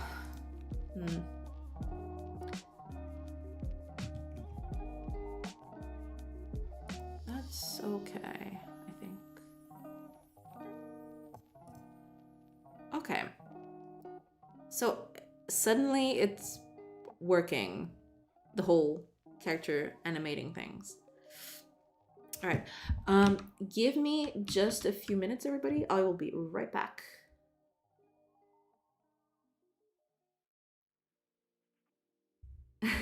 Hi, Risen. I mean, depends. I like it. I like that C# is an option for Godot because I've used it a lot. So I don't know if it's better. I've never tried GD script. I don't do well with weakly typed languages. Let's just say that. But yeah, I like C#. So far, haven't had a lot of issues with it. It's been pretty smooth. Okay, I'll be right back. Just give me 1 or 2 minutes. I'll be right back.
And I'm back. Hello, hello everyone. Welcome back. I am back.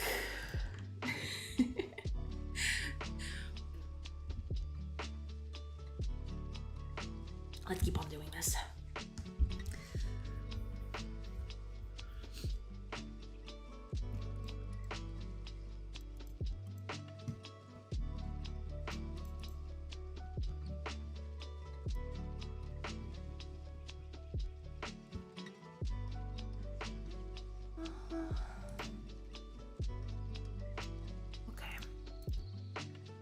Basics of it is there. I'll need a lot more to animate these characters. I'm gonna need some pathfinding and stuff like that. Yeah. But for now, let me just do a few test runs here, just a few of these things. Oh yeah. Let me check what happens if you lose, because that's always a good thing to check for. Where's the combat? Here it is. For that, okay.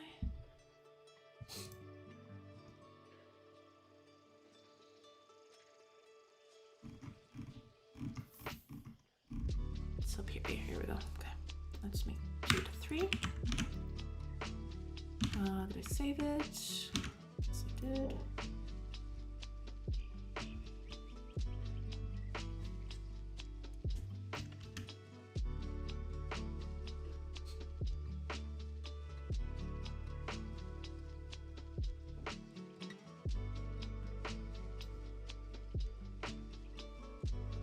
This button actually doesn't do anything. I gotta get it out of here.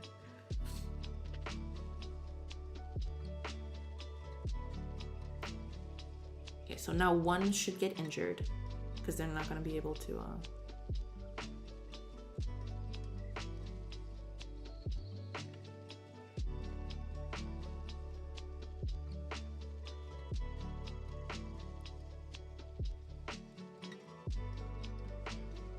There we go. Okay. Go again. She attacks. Good. He attacks her. Combat is over. Okay. What happens if I get into combat?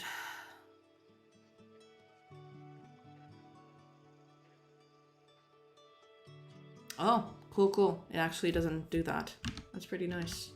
Yeah, that fix that we did for the other stuff that actually helps us in other ways, which is always a plus.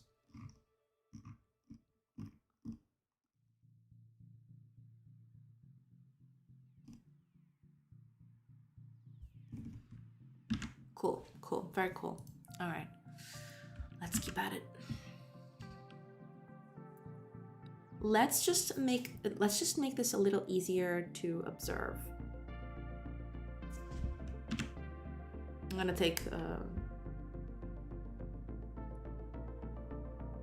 take that idea.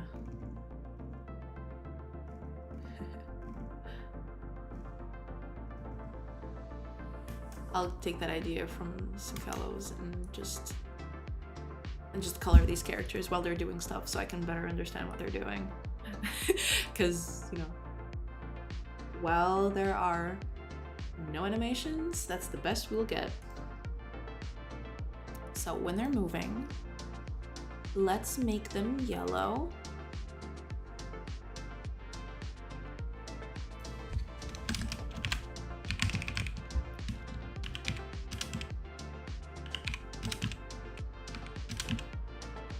I think it's modulate, right? To change the color of a thing.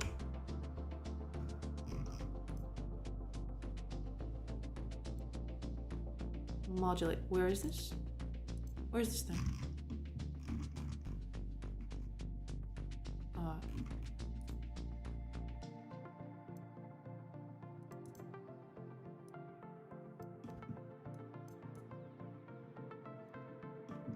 Is it modulate? It is. Okay. Perfect. That's exactly what I want. All right. Modulate it is.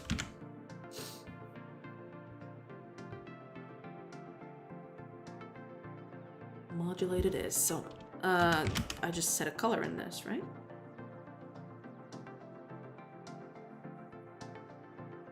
What is Godot? Yes, that's the engine of, it's a game engine. It's what I'm using. This is Godot. This whole thing is Godot. It's a free and open source game engine.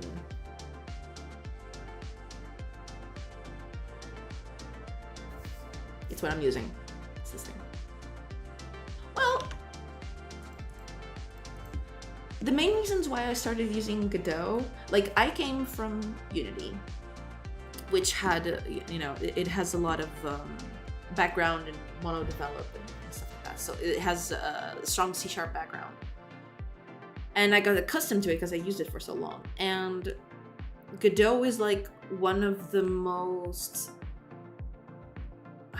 how can I say it? It's one of the biggest ones out there that also uses C#. So I thought I'd give it a try. Plus it's free and open source, which is a boon, because if you want to check something out, you can always go to the source code and see how things are done below below the surface. Right now, it's better in the aspect that there's no strings attached. Godot still needs a lot of features to be in parity with Unity in that aspect. But for what I do, which is like simple 2D and 3D games, I think it serves my purposes pretty well. So I've chosen to start and trying it out. It isn't better, it's just different, you know? Engines are there as tools for what you want to make. Some tools are better at some stuff than others. That's just how it goes.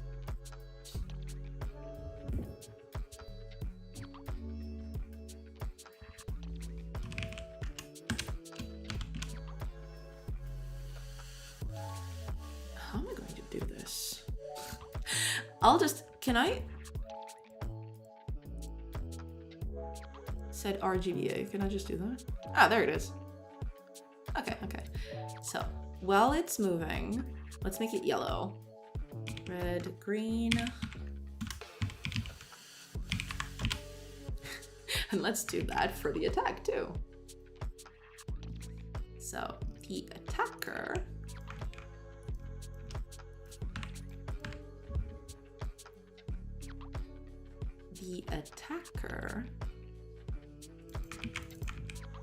is going to be green, and the attacked is going to be red.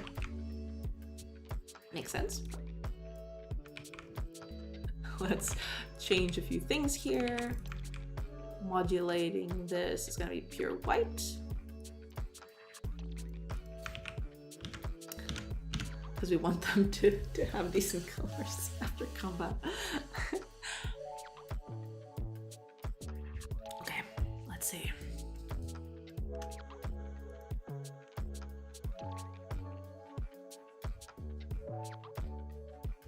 Oh, it doesn't get yellow while it's moving. I wonder why. Oh. Interesting. Let me check that. Oh, I didn't save. Yeah, of course. The classic. The classic.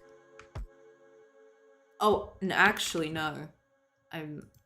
I did something bad. So that's it, and then I modulated to pure white. Okay.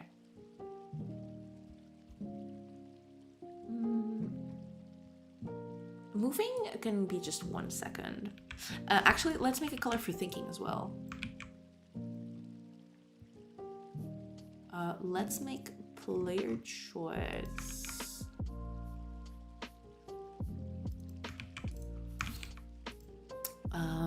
Like light blue.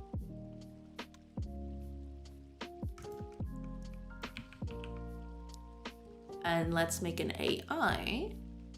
Where is it? Oh, it's right here. And let's make AI dark blue.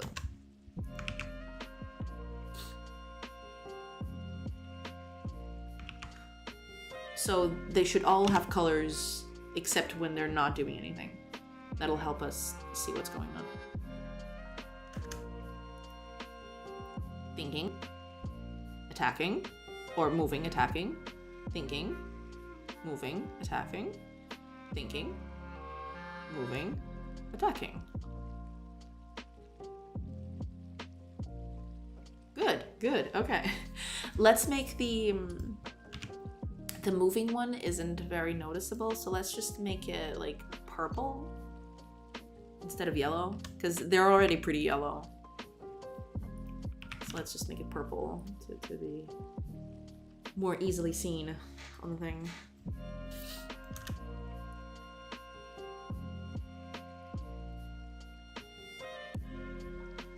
It looks really weird with the purple. It actually looks red.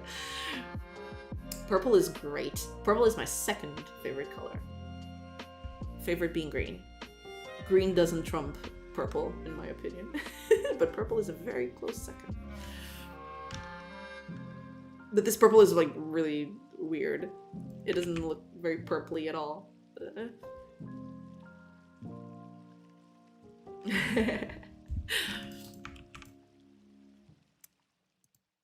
Purple is indeed very nice.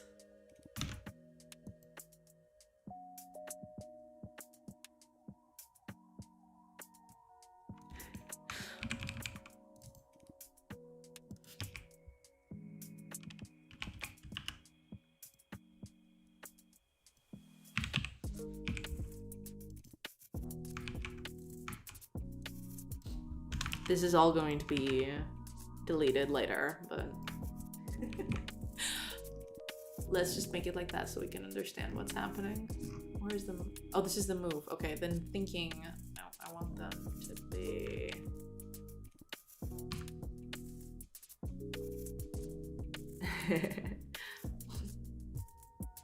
Purple is pretty nice. Yeah.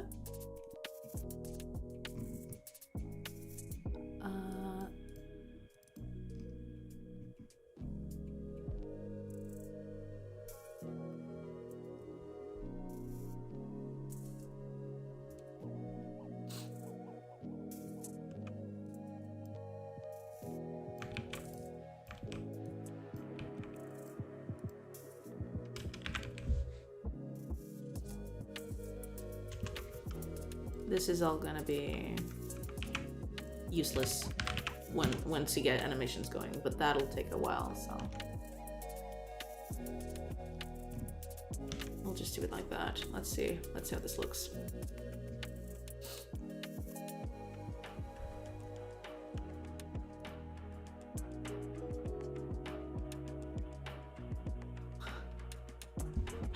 I don't know why, but this is so funny.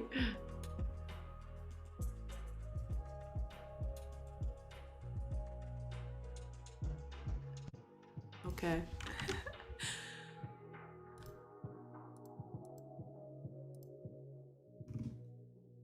This is like really funny.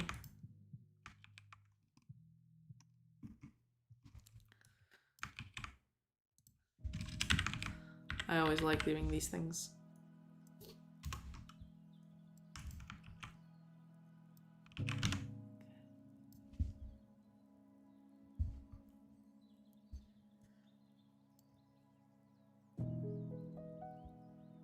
Oh yeah, I want to do that. I want to make the world like really big. Yeah, I'd like to do that. Hopefully, maybe we'll see. It depends. But yeah, I'd like for the world to be pretty big. Like you wouldn't be able to explore everything in just one playthrough, and you'd have to pick and choose. Yeah, that would be pretty awesome. Yes.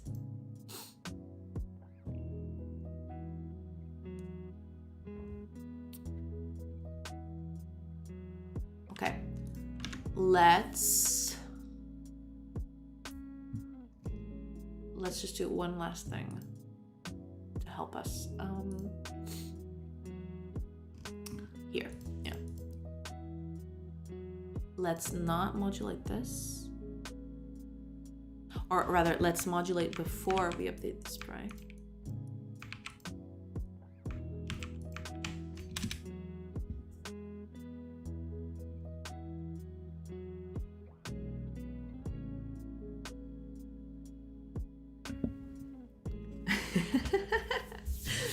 That might be a bit too big, but we'll see.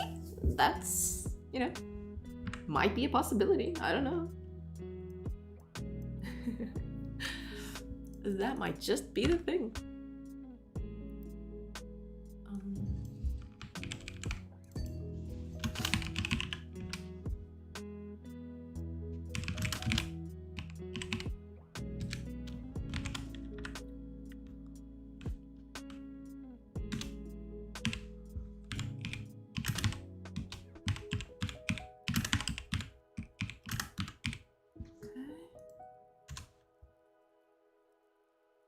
Otherwise, it's just white.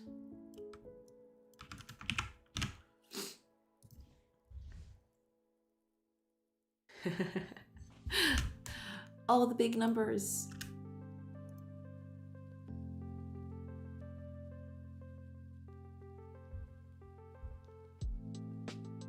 Did I save it?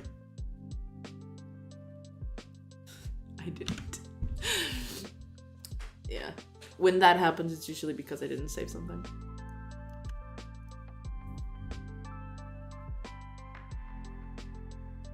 There we go. Okay.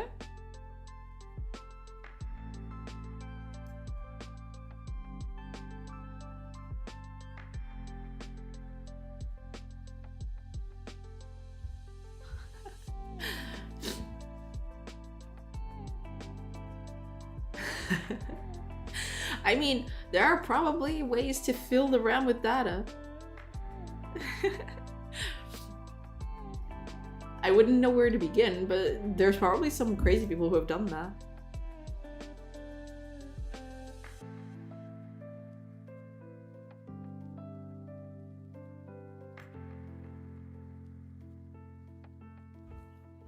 Okay, so far it all seems nice.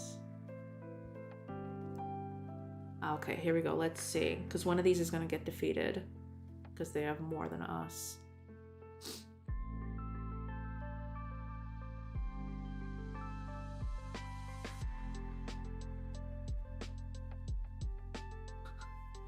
Why is this so funny? I mean, that theoretically could happen. Just allocating 10 gigs. But I'm sure that's not very... How do you call it? Ethical as a programmer for you to do. Because then a person's computer could just, you know, completely fail. But, you know, there's probably people who've done something like that.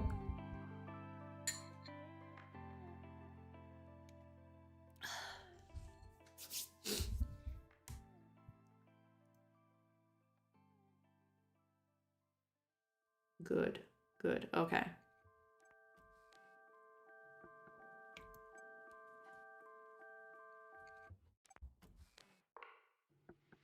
Okay, good, very good. Perfect.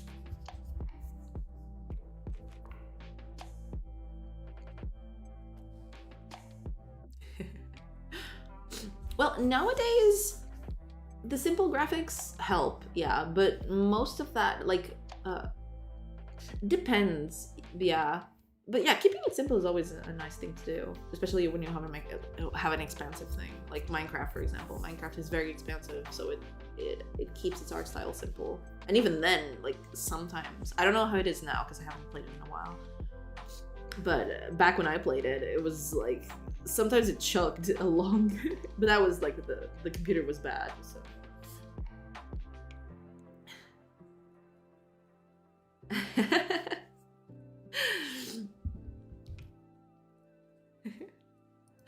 Yeah. Okay. So, we're animating. Key point here being the quote-unquote animating. Now, we need these characters to do things. Like, to have actual combat stats that, you know, because, like, right now, what determines their starting order is just, like, I put all the player characters first, and then all the all the enemy characters after that. But I want to not do that. I want them to have their own turn orders, and their turn orders determines when they get to act. It's not like a list of things.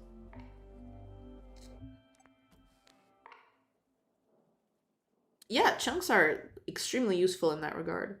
You keep loading chunks as you need them. Yeah, lots of games with huge worlds do that. I guess it's the go-to to do something like that. I don't know if there's any secret tech out there that improves on that, but yeah, that's pretty much the standard, I think.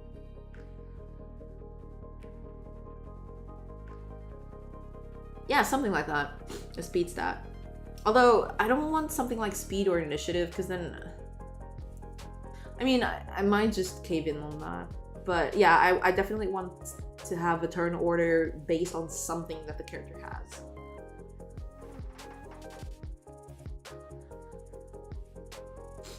Minecraft is huge. I actually researched a lot about their world generation. There's actually a few good videos on YouTube about it, from the person who did like...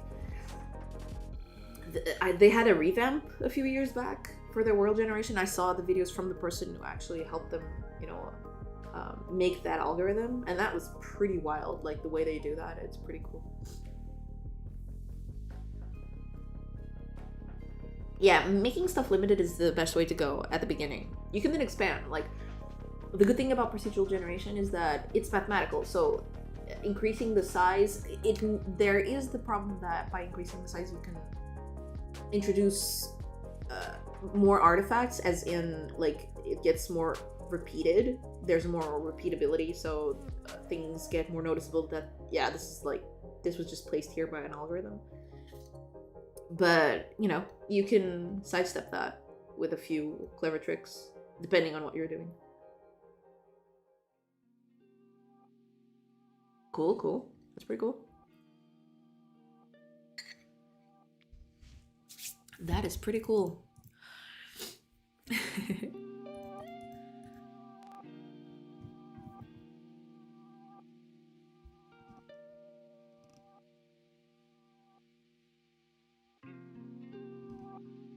Okay.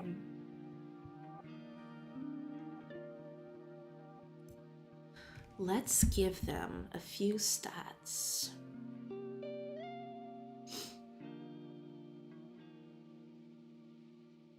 Oh, is that what they do? I wasn't aware of that time dilation. I've heard about Eve and their whole complex systems, but I didn't know about that. But yeah, it makes sense.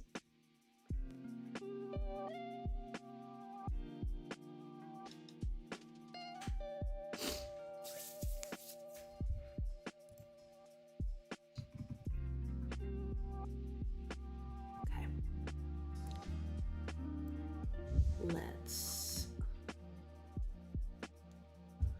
Let's do this. Because we need now what we need now. I want to have turn. I can just do turn order like random for starters, just so I can check if it's working. Like depending on the character, I just assign a value to it and add to it. Because like, that's the thing. It doesn't make sense. Let me go over here on the entity manager. Where is it? No, entity manager. Where is it?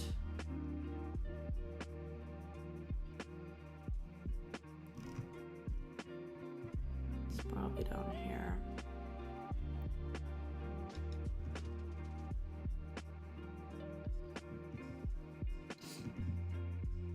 It's up here, I remember. Entity manager, here we go.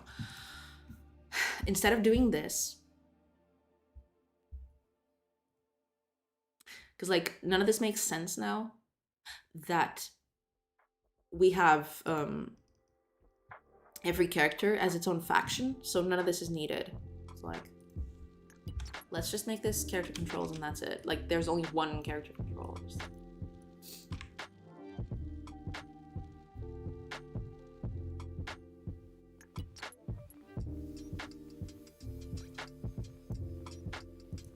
This isn't even needed anymore.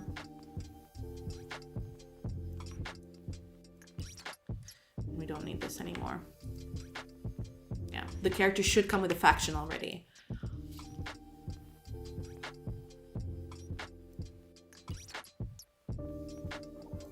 That means that this is no longer going to be useful. I'll keep this here, but I'll just, because I don't think this is going to be very useful.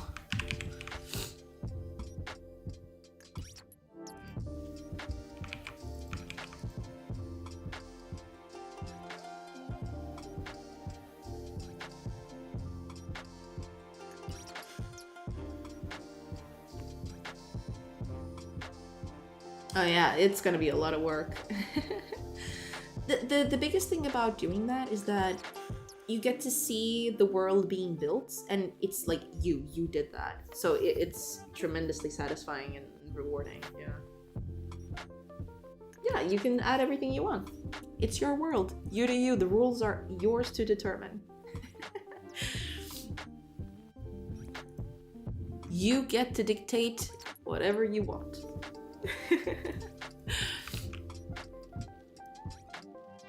Okay, so here.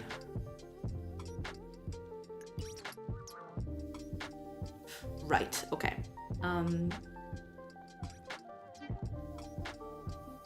This is gonna be a little different, but yeah, let's... Yeah.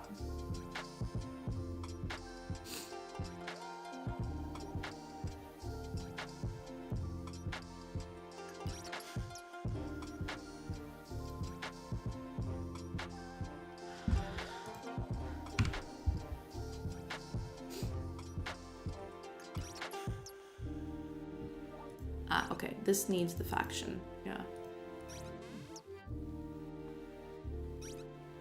It doesn't need the faction, actually.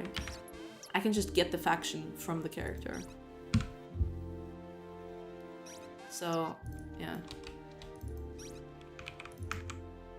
Controller.faction, no, character. .faction. That will help. Okay, that's one less thing to worry about. Now here is a thing. Let's do that.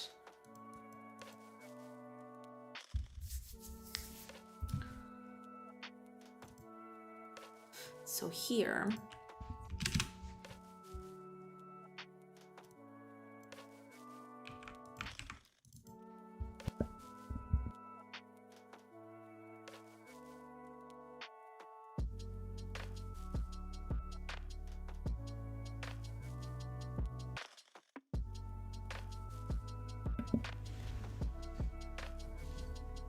sneezes are killing me.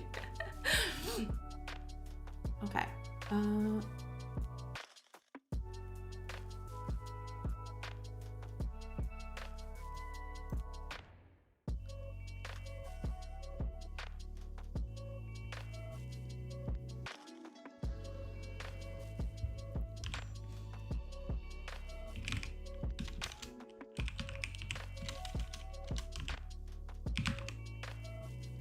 Okay, here we go. Find. This is what we want. We want a character controller.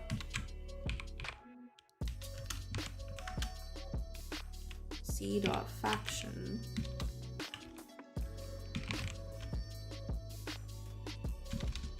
Character.faction. I don't know, I keep forgetting.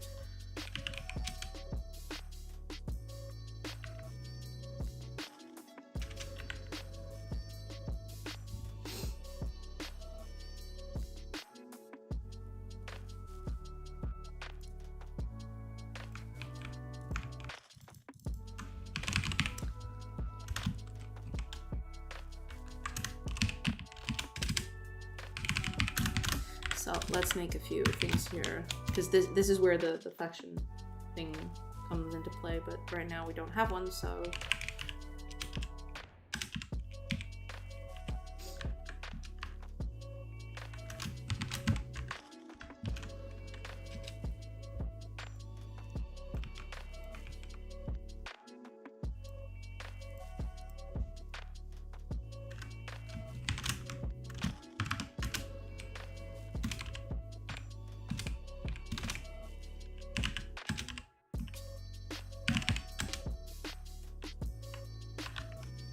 enemy that isn't knocked down.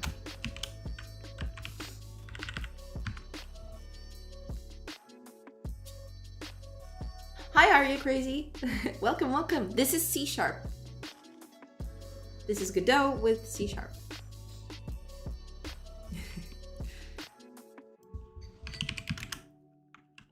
I can just...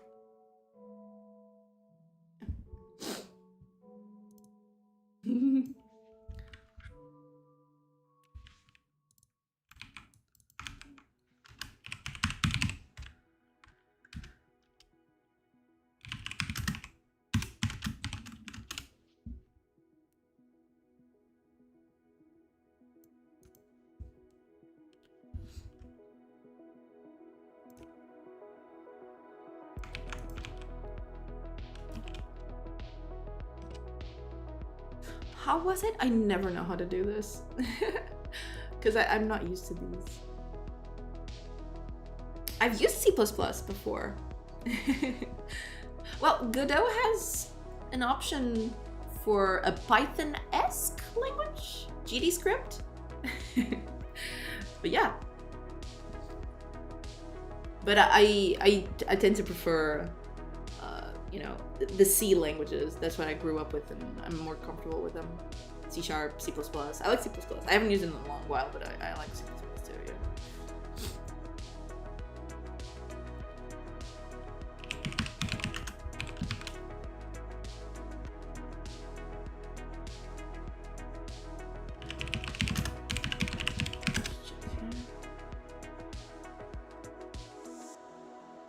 Oh, that's very cool. Do you code in C++? Is that what your job consists of?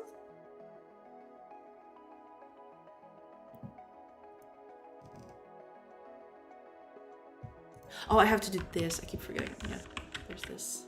Okay, there we go. Ah, here we go. Okay. This thing. I keep forgetting this.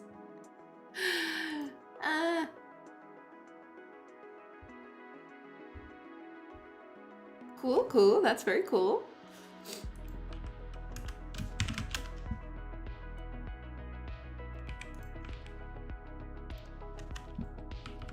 Oops.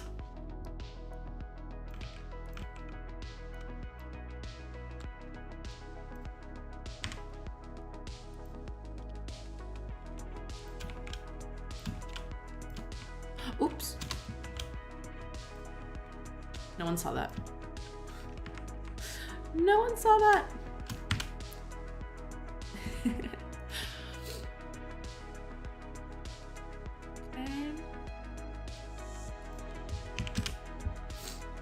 As for allies, it's pretty much the same as players. And then for default, we'll just assume it's a player. Oops.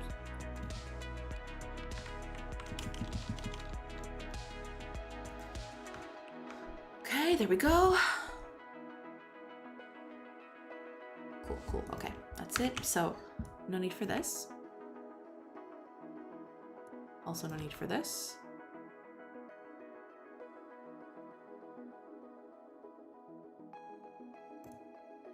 I can just do this.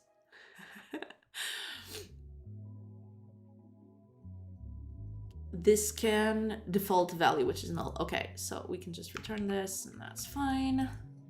Don't have to do anything like that. This needs a semicolon. Okay, so that's a better way to do that. As for instancing, yeah, we'll just assume that every enemy is in play, at least the ones that are knocked down.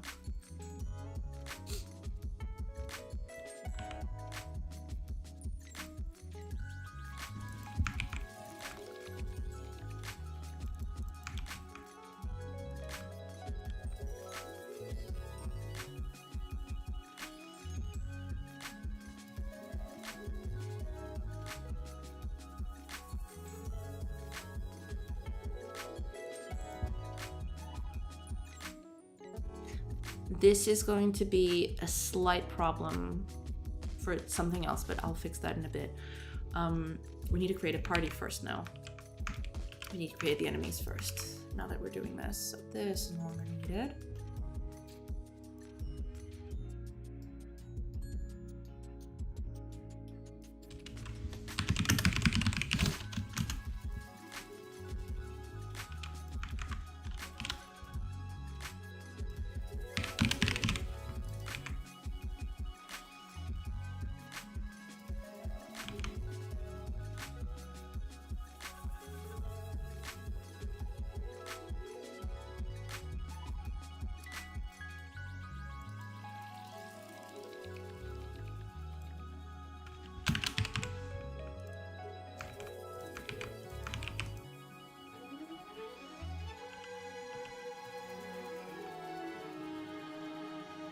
Oh, what happened? Oh, yeah. There we go. Okay. It's fixed.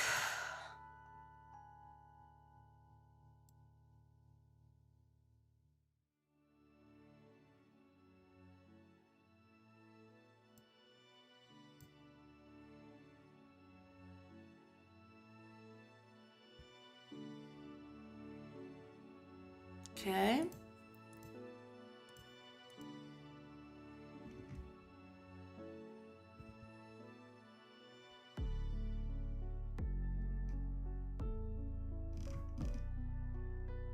There we go. Okay, so that's a few things fixed, but we need to fix a few more. All characters defeated.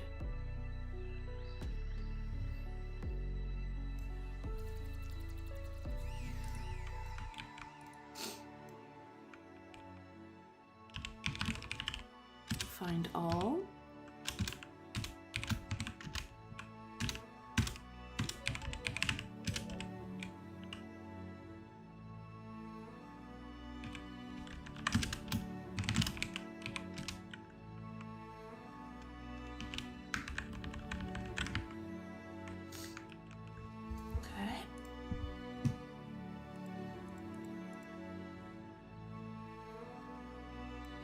Okay.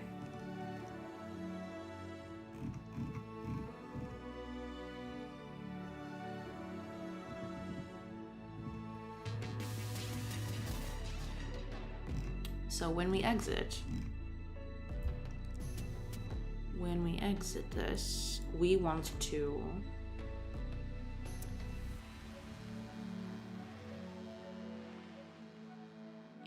so here.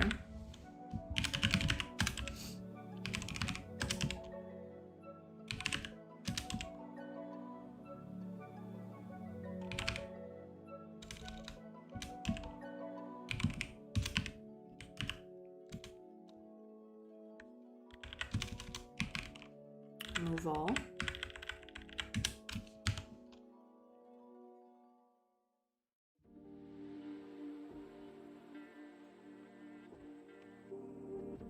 This is not exactly very good, but we'll fix this later. Because, like, it's not going to be like this anyway in the end. We're just trying to make this work.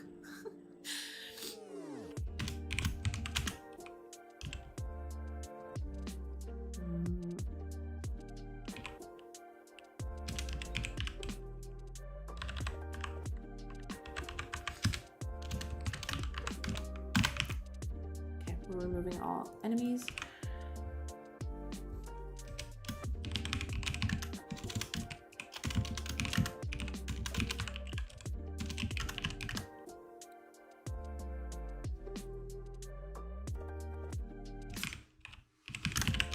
Yeah, that's for some later use case.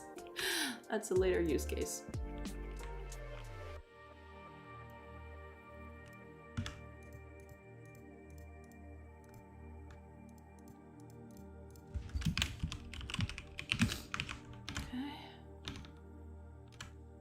Let's see. Hopefully this still works. Because then, Okay, there's something. Oh yeah, there's probably some stuff I forgot here.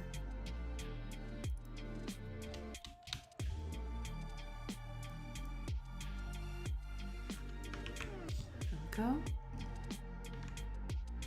I think that's it. No, there's a few places here. Let me check them all. What is this?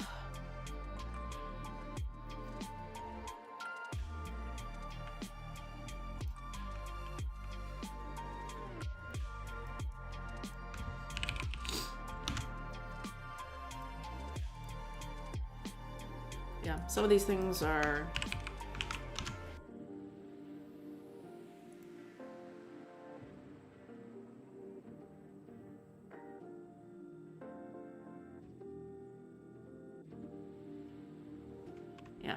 some of these things are not working as they should, but we'll just keep them like this.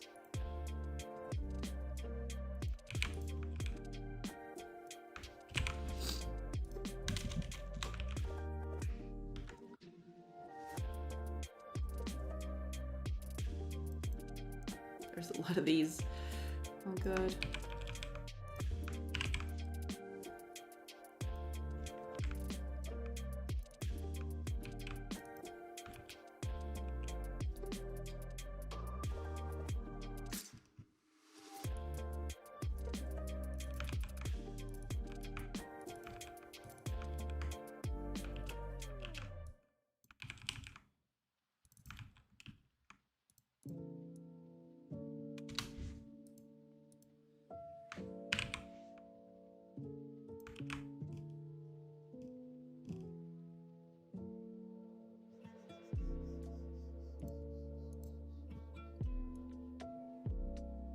Okay, that should be most of it. Let's see if I missed anything.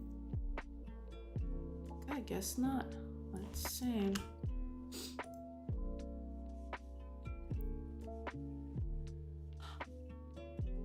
Oh. Yeah, I guess that's a thing. That's a quirk of the thing. That's okay.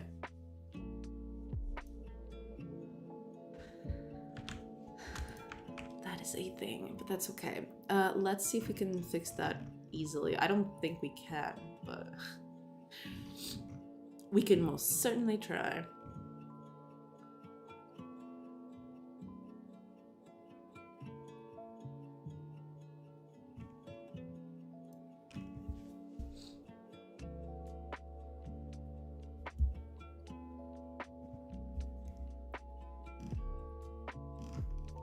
When I'm instancing them, it's here.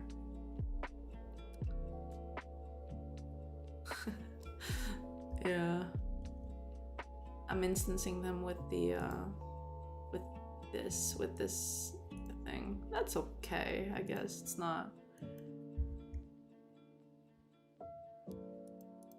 not terrible.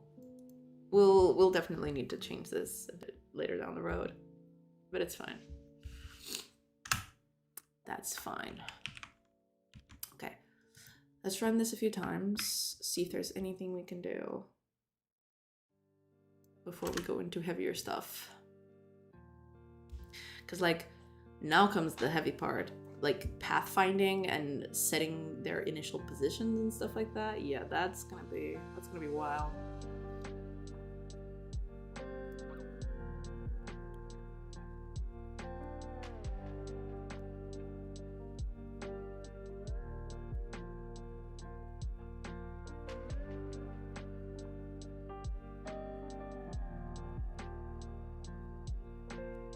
I'm actually doing this all wrong. I'm just kidding. But there is just something very slight I want to do.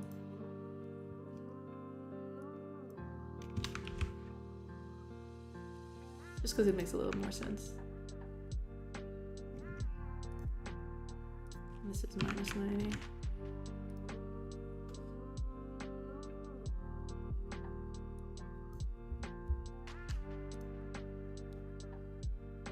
it's a progression, you see. He fans out and then people die. Amazing.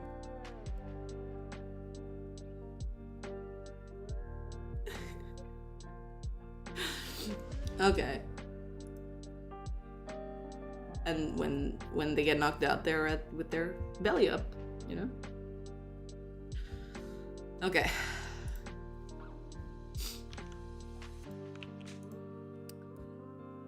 Let's keep going.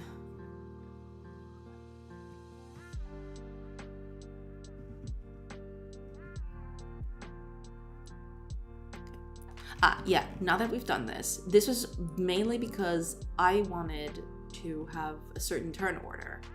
So right now, what I want to do is when we get into combat, which is here,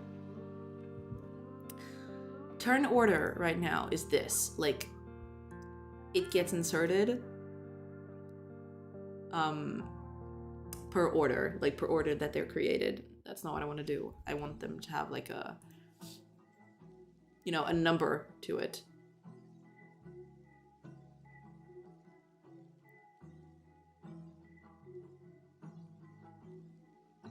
So I want to calculate this and then make it a turn order. So,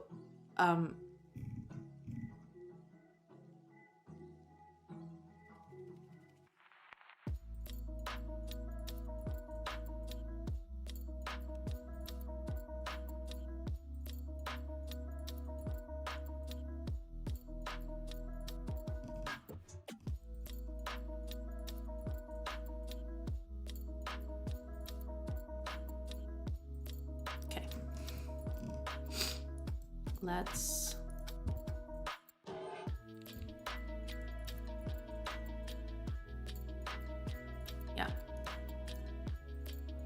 and if the character isn't knocked down, then we add it to the turn order. Okay, so let's try. Let me think a little,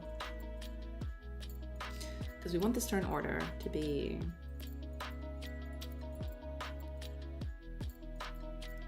slightly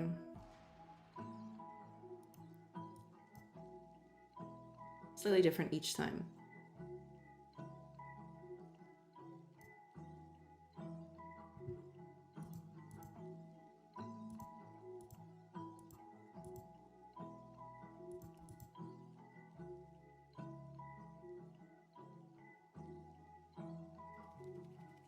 Okay.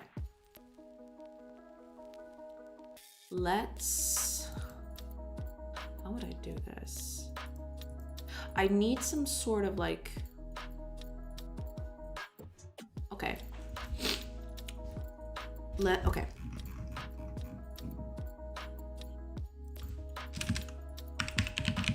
Let's just create a few things here.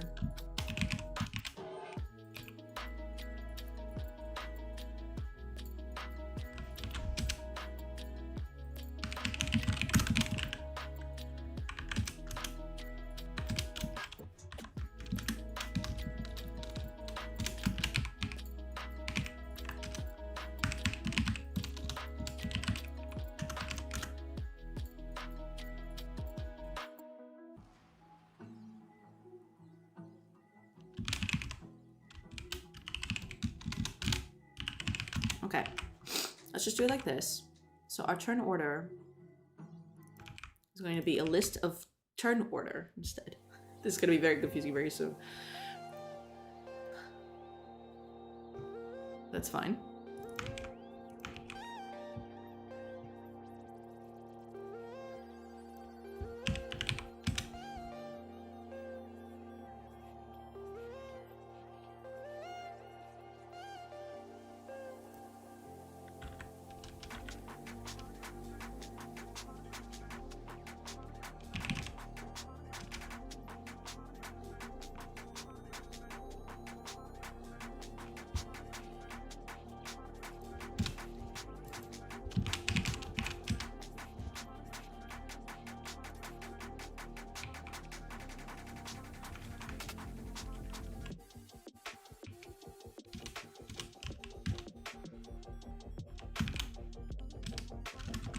Let's recalculate this.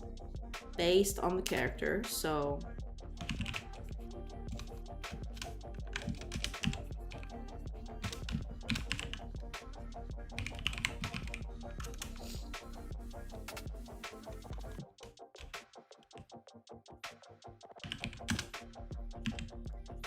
what are we gonna do for this? Let's just make it a random stuff for now. Then we'll actually update it.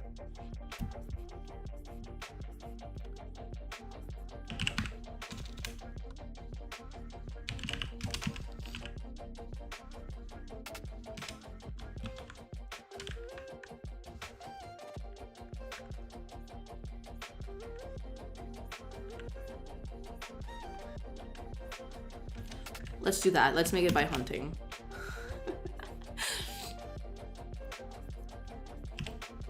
Level.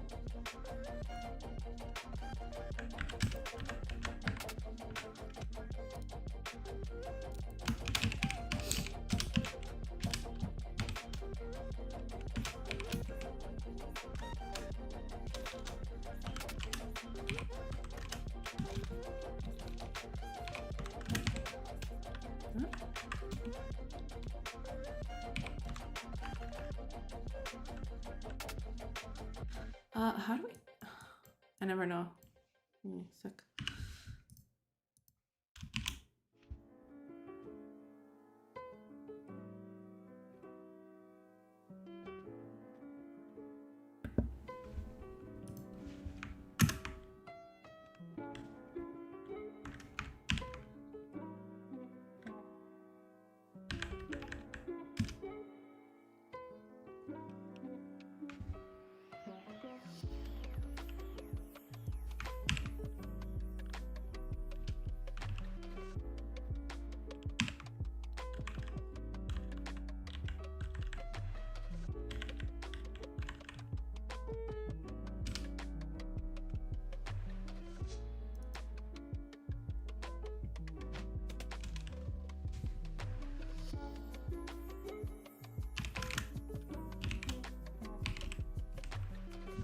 I'll never know how to do this in place.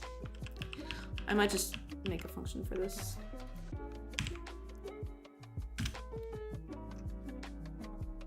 Yeah, how do you do this in place? Give me a sec. Hi, Julio! Thank you, thank you. Yeah, I'm sneezing a lot today. I'm kind of sickly.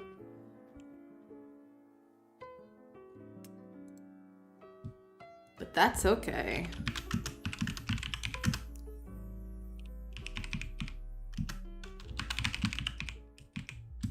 I can still truck along. So everything is fine.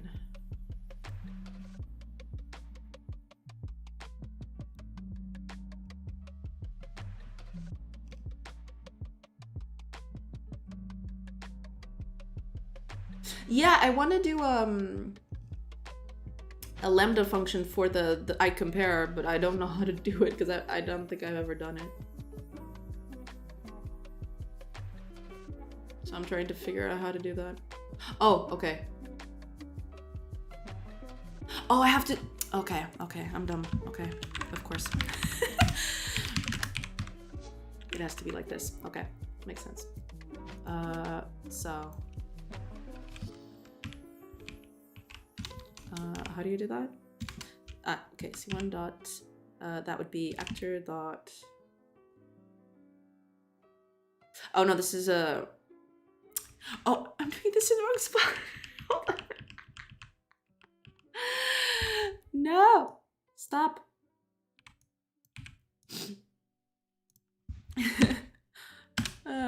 Okay. Yeah. Okay, I know how to do it now. I was having a brain fart, I guess.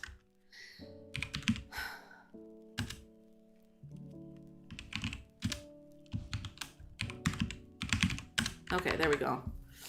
Oh, did I put one? I think I put one extra. Okay, so we're sorting. Cool.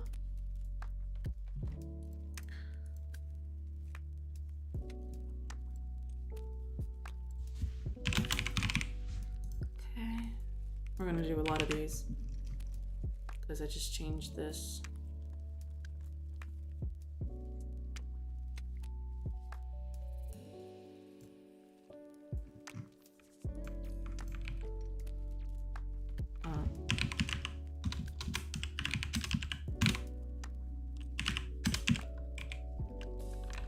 Go.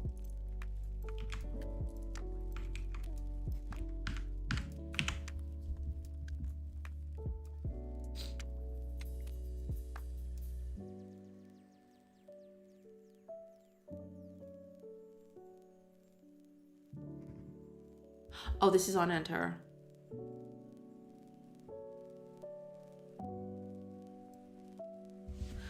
Right.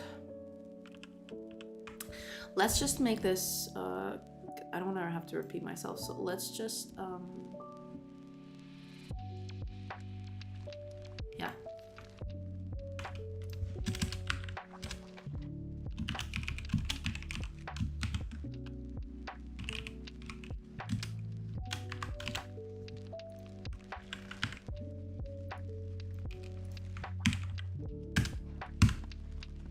Okay. And then we can use that over here.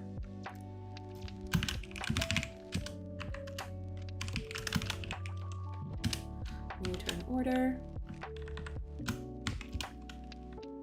Oh, we actually don't need, we don't need this, but we need to set up the values. So let's do that.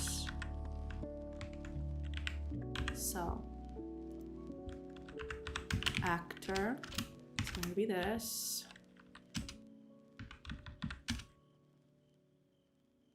Actually, we can just do this and then set that up, and then I don't have to repeat myself.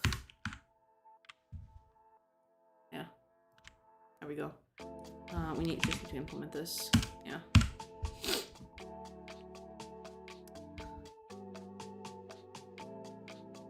And the turn value, no, wait a minute.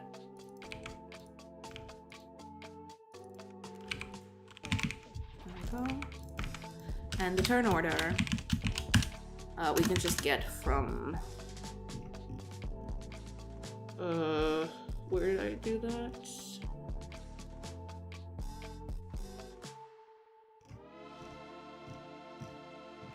I might as well just go from here. Here we go. Where do you choose? No, it's here. Okay, so this is the turn value. So let's just copy this.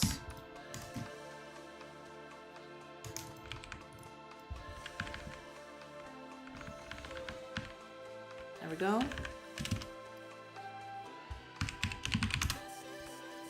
This has a slight problem, but we'll get there.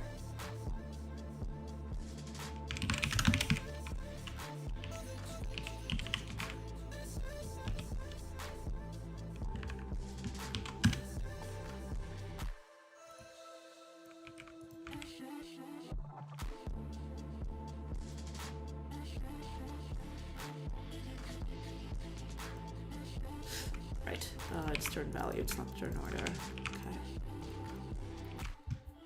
That's that.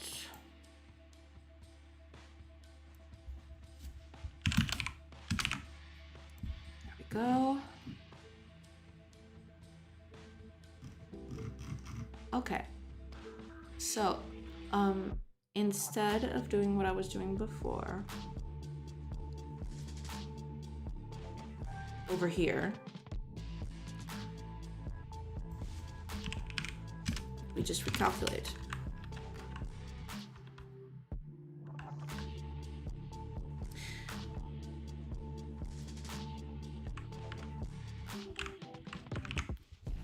But this has a slight problem, because this is always going to generate the same value, so it's always going to be on the same list position. And that's bad. So, for simplicity's sake, let's add a value to this.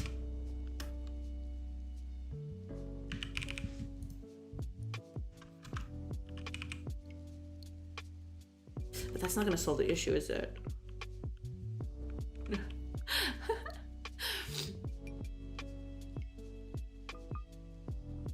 Oh, I know.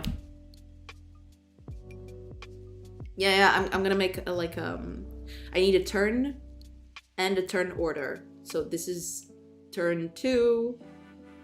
Yeah. So, turn.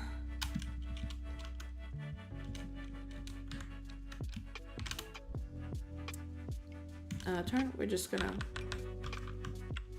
oops. It's just not agreeing with me. Okay, just need this. 0. There we go. And on the sort, we need to take this into account. This is gonna change over time because I don't know. There may be some characters that may act twice upon a turn, so we need to take that into account. But for now, we'll just keep it like this. Everyone gets an action per turn, and that's it. And we'll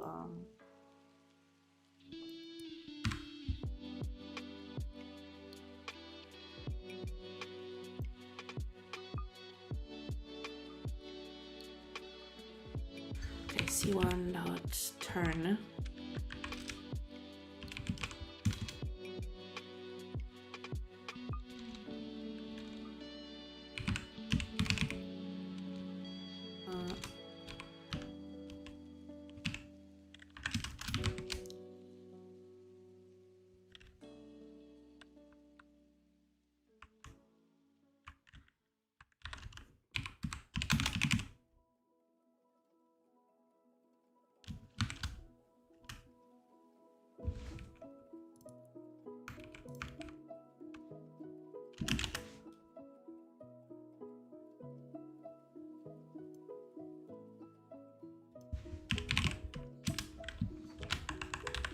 It's getting really complex, but eventually we'll clean this up a little.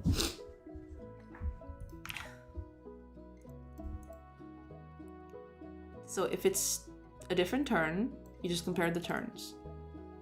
But if it's the same turn, then you compare the turn values. Okay, that's good enough for me. For now, at least. Yeah.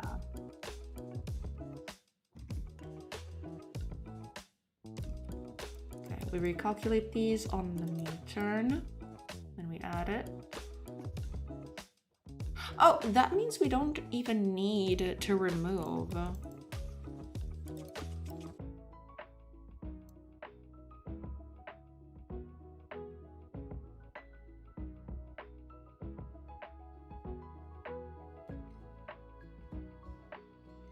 We don't even need to do that because we were doing something like that, but now that we did this, we just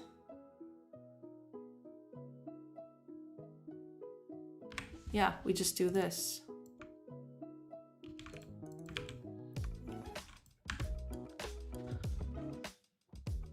Instead of adding turn,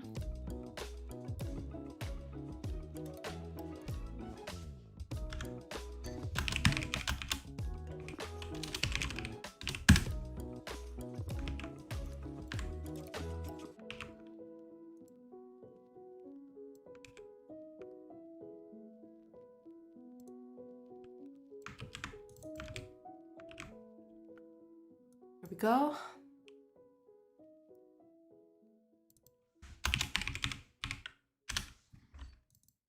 There we go. That should be good enough. And hopefully that helps. Let's add a random value to this.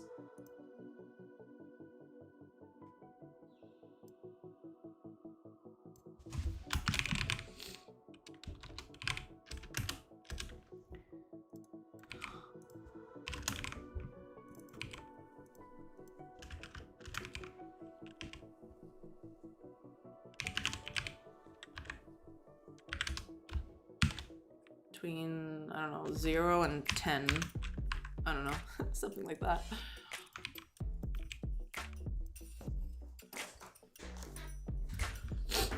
Okay. That'll bring a little chaos to the battlefield.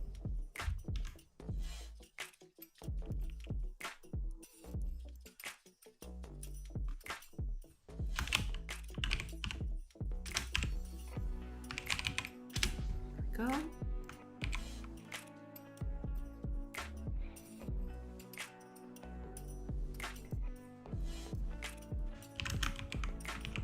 There we go.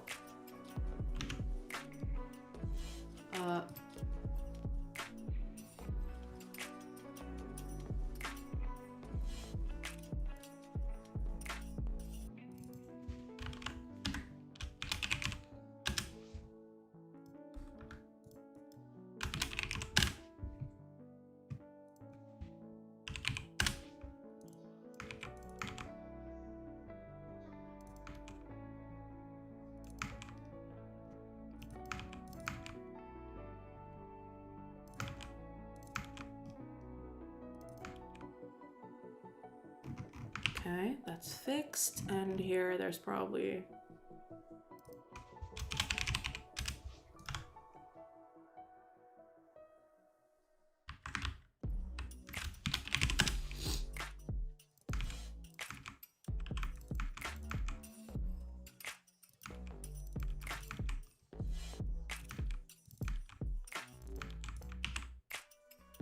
There we go. There. Hopefully that works.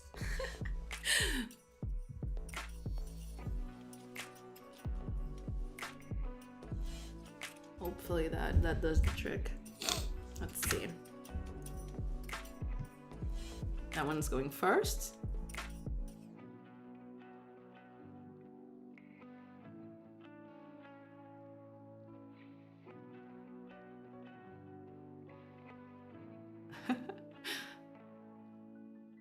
Interesting, interesting.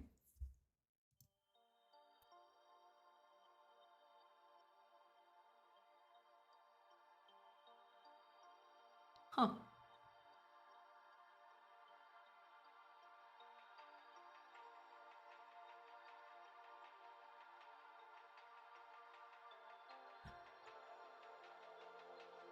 Oh, awesome. That's pretty cool. And it's a Friday, so that's a double bonus. Unless you work on the weekends. If so, I'm sorry.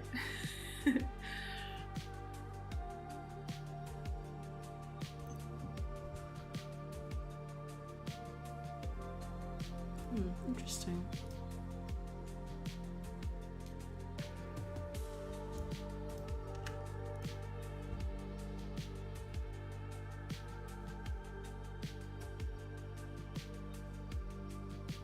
Oh, we got our asses beat immediately. Dang. That's not very cash money. Okay, we're going first this time.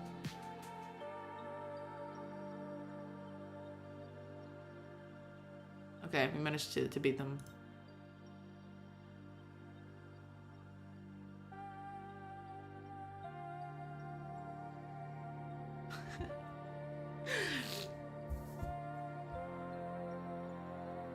Ah, I see. Yeah, you do. You should. You definitely should. Oh, we're not gonna win this one unless the RNG favors us. Because we are going first, but... yeah, we're gonna get downed once here. Okay. Okay. But yeah, we're gonna get downed immediately.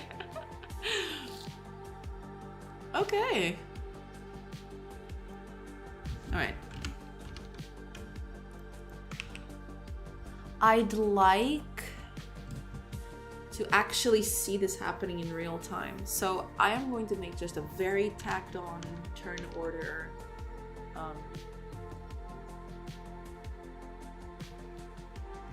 UI here.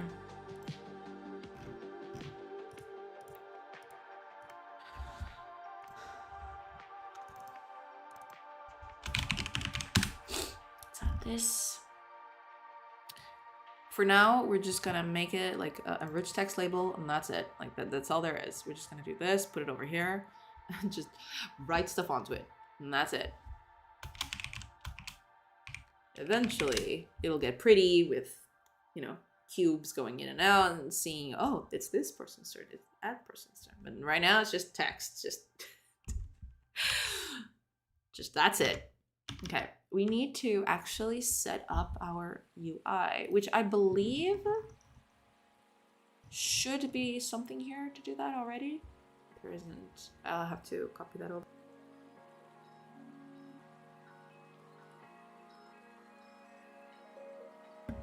I almost didn't shut that down for the sneeze. Oh man, that would have been terrible.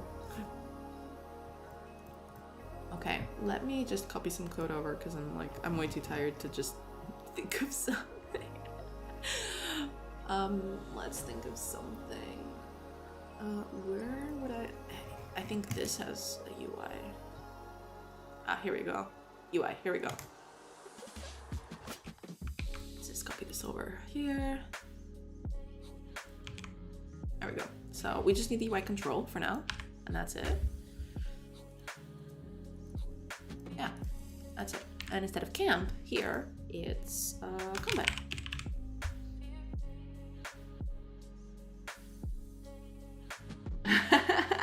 Cool. You do that. You get that stuff done. Get stuff done. That's my motto. Okay, UI control is here. Okay, perfect. So this is gonna get visible.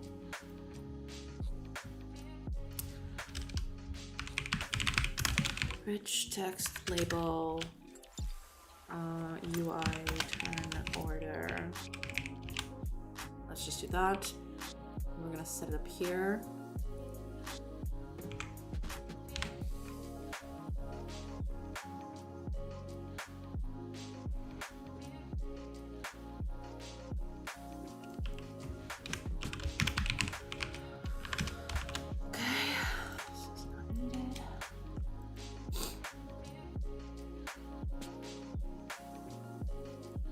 Isn't it find? Oh, it's get node. I always confuse the two. I think I just named it turn order. If it's not that, I'll just change it later. Okay, there it is. When we go in, when we enter the state, where is it? Enter. We're going to oops. I'll just drink the rest of this and get this out of the way. I'm sorry about that. You do that. Get that stuff done.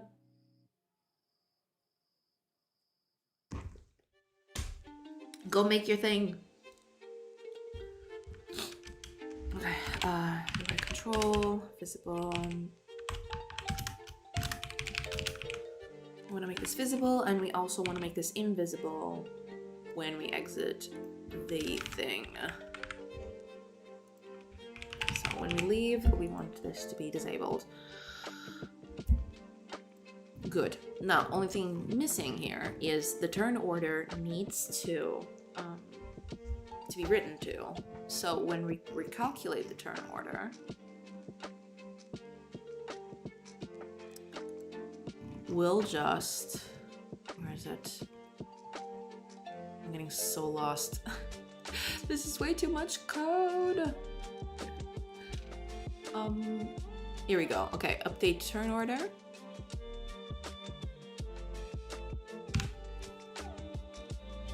Ah, I see. Wait, update turn order then. I mean, I guess I can reuse this for UI.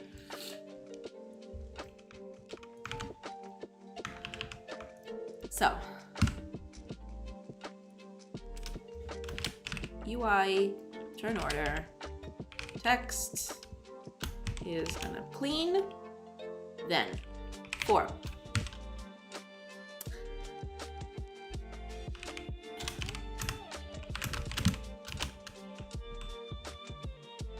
Turn order dot count.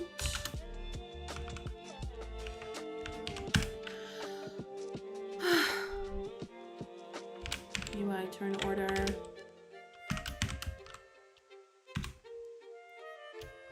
Let's make this an interpolated string. And with a /n. What are we gonna do here?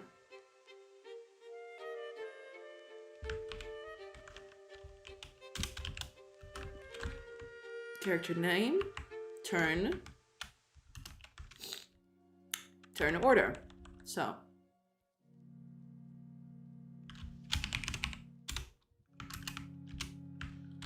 .0 dot actor dot character dot name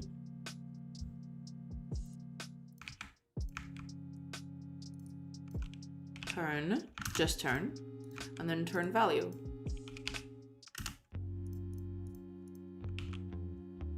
What is the problem? Oh, of course. There we go. Okay.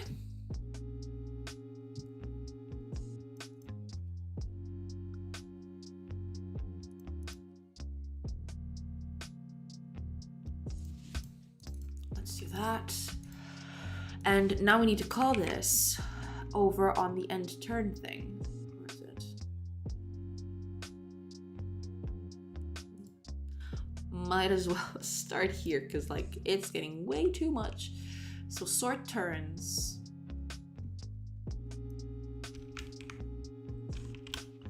Let's change this to update turn over UI. Turn order UI. Okay, we're sorting and we're recalculating. All right, let's see. Oh, I did do something which I didn't want to do. Give me just a second here.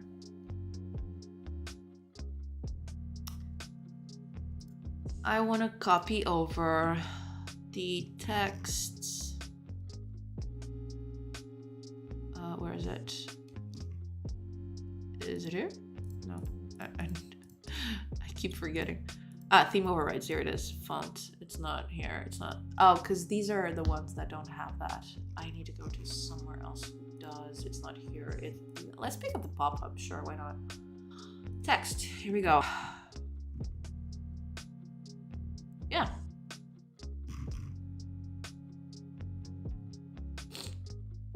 Hi, Payne.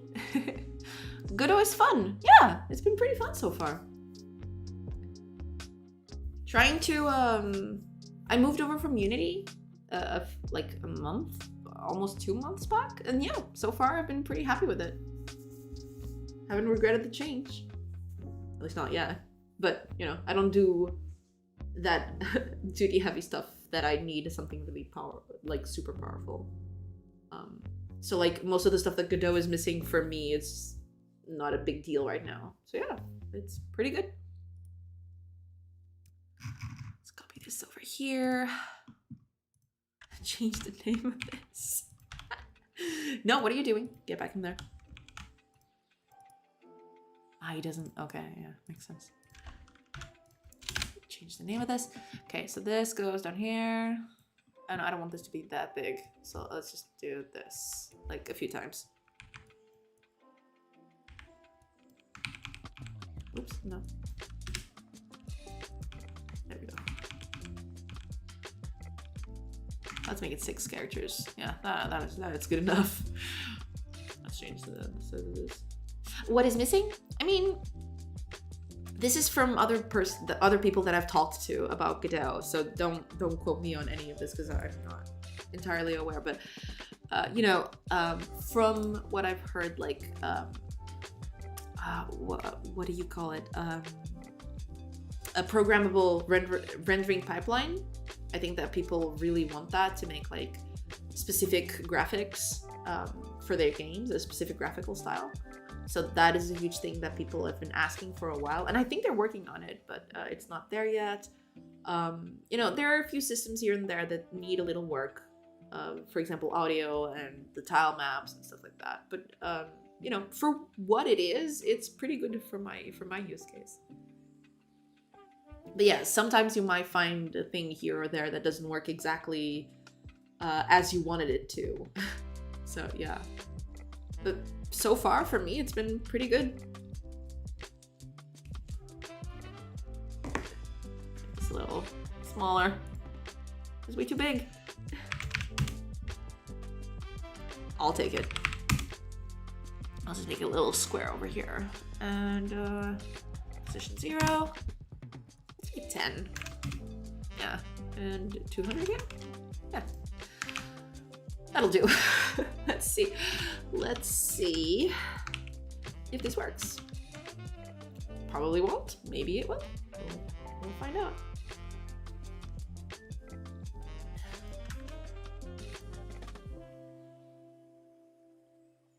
Huh.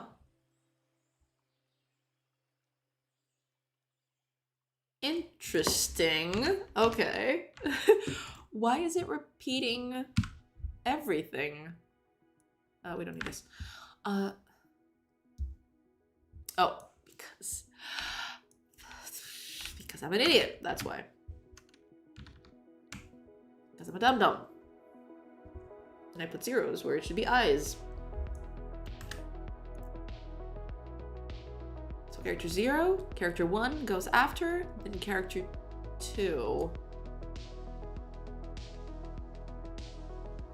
Oh, that's actually a thing that I haven't considered so far, which is, what if a character gets downed and it's their turn?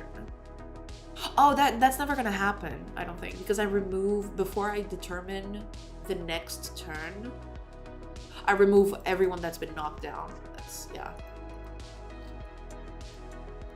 So I should do this.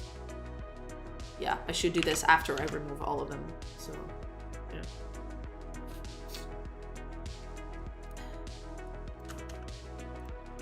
There we go. Okay, so there's 4 characters in now. Yeah. Character 3 is going to eliminate character 1. Okay, good. Let's just make this a little bit easier to see, because right now the numbers are all squished together. And that's not good. We don't want that.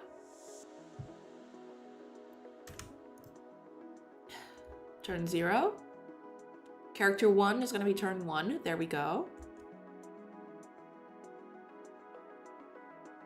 Character 1 now. Character 3. Okay.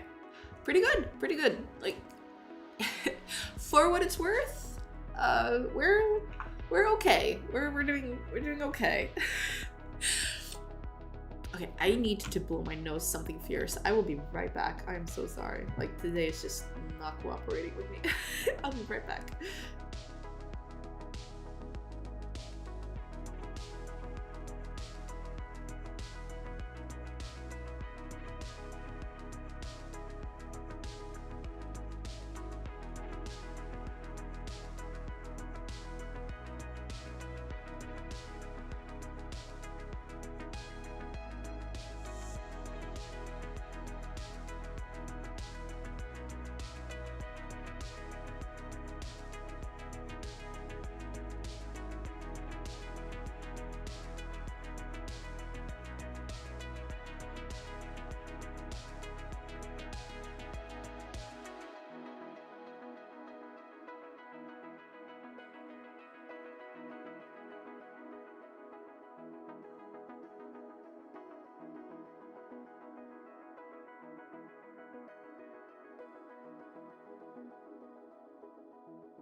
I'm back.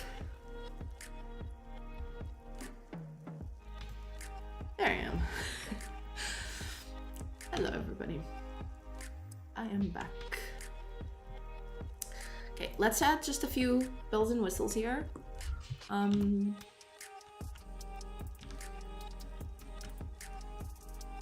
I think I'm gonna turn it in for today a little early because I'm getting kind of sickly. Hopefully I'll get better soon. But yeah, it's wild.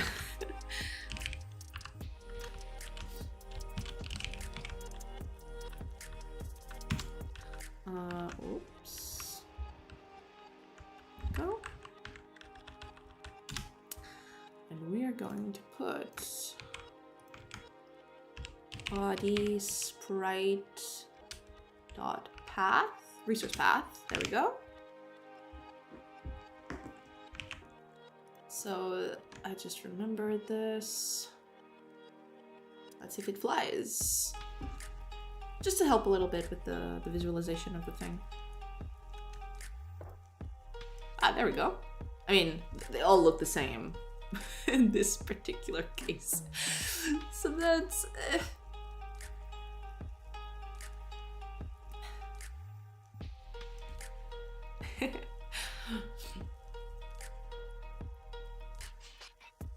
I can actually give them codes. Like, okay.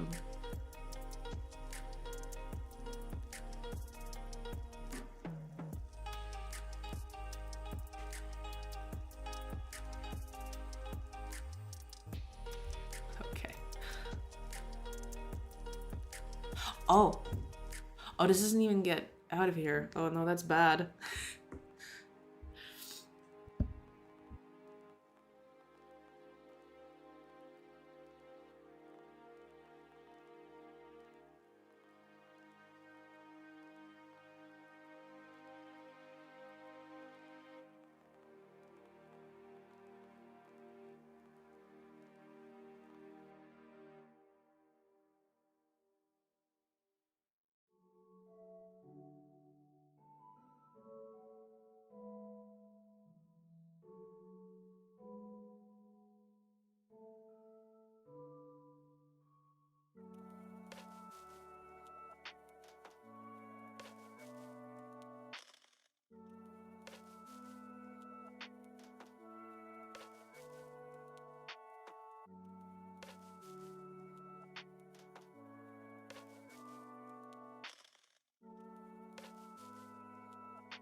Yeah, we're just gonna see what this problem is.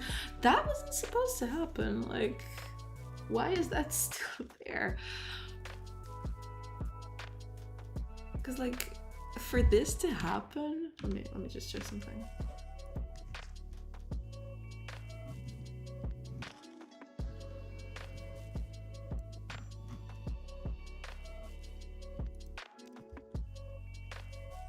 That means it never exits. And that's bad.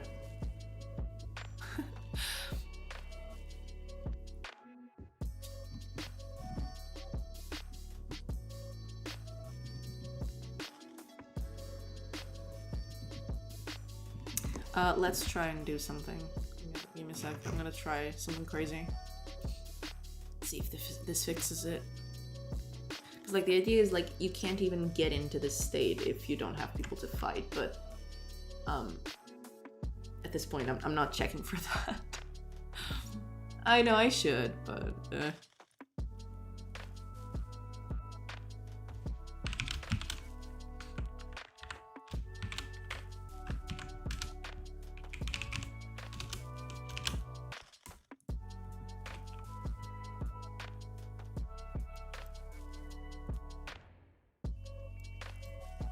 okay, so we stop this. We don't even set it as visible in this specific case, which hopefully fixes the problem. Let's find out if that works.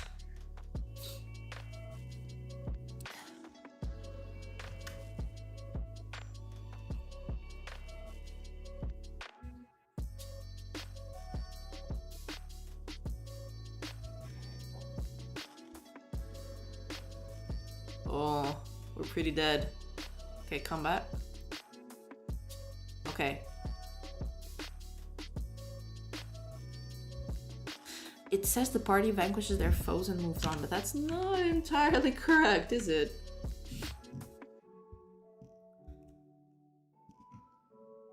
Hold up.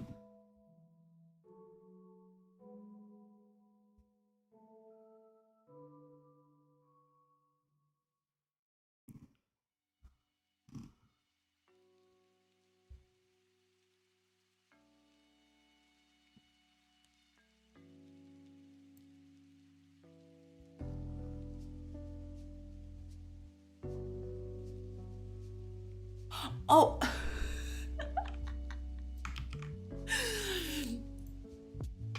Yeah, I mean, if I remove them all before combat is over, then yeah, of course it's never gonna... That's never gonna happen.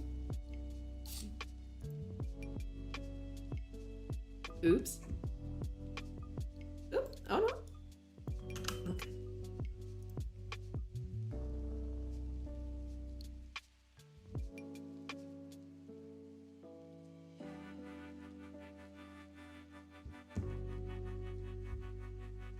Okay.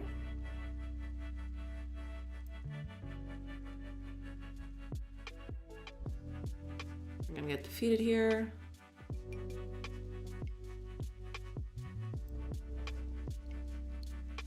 Okay.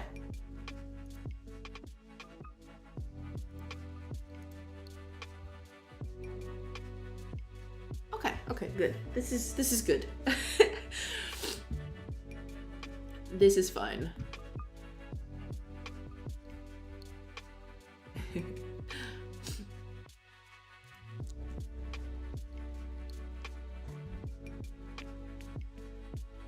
Alright, let's just see. One of the few things we can do here, because like... Wait a minute. Do I even start the... Because I don't think I start the machine until... Do I? Let me check. Where is this getting started?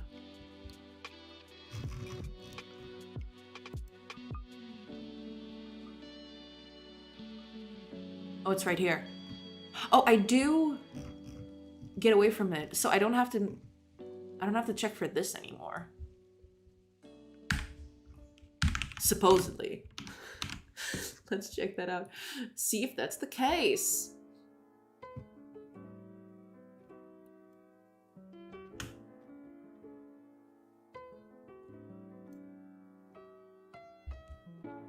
We need to get defeated on first. Oh. We'll remove a character.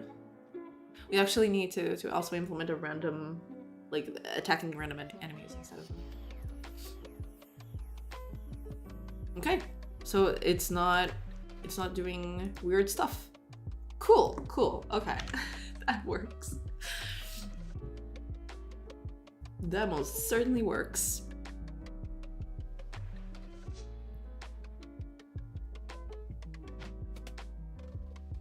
All right, let's just check a few more things before we end.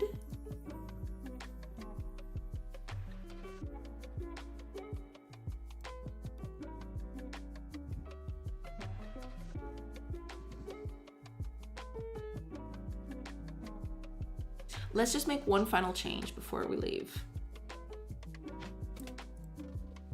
I'm gonna make the names of these characters colored based on the type of character they are.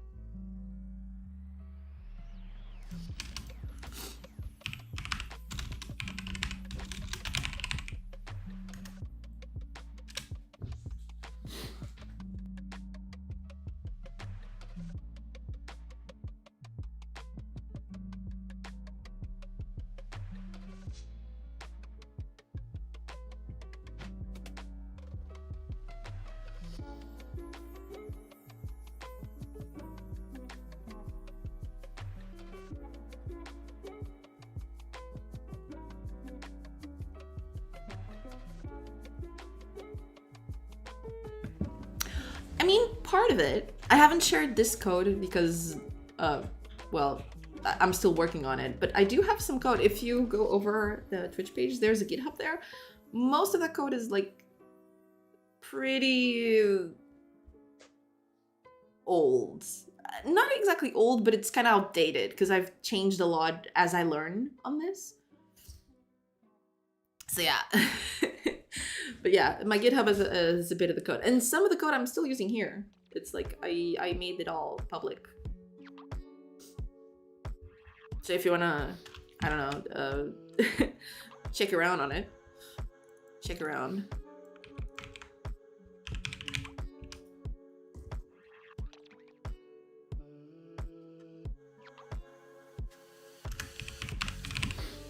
Okay. So if it's 0, actually, we're just gonna make this a string immediately.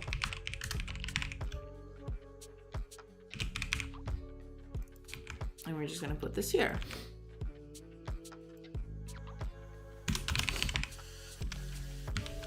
So, players are gonna be green. Red, green, blue. Red, green, blue. Oh god. That's when you know I'm tired. That's when I do stuff like this. Yeah, eventually, to continue answering you, Paint, eventually I'll share more of my code because like I've been updating all of these libraries. I just have to find a good way to do that. I'd love to put this up somewhere that people could just download and use. I mean, GitHub kind of does that, but to use directly on engines because I have code for Unity and for Godot. But yeah.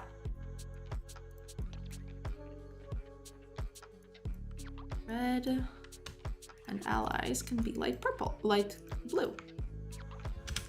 Default is just, stop. Default is just going to be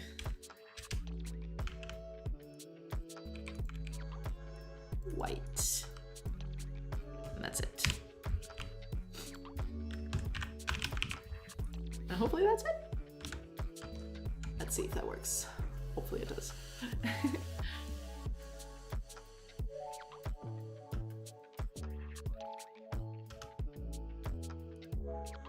There you go. Hey, nice. We don't have allies yet, so. This is cool. Okay, I am going to do something. I want to have like massive combat so I can see the turn order just completely kill itself. Let's make a big enemy party. That would be one enter. Let's make it a party of like, I don't know, 10 people. And I'm gonna buy, let's make it actually 10. Always 10. Oh, I'll change this later. Let's make it always 10.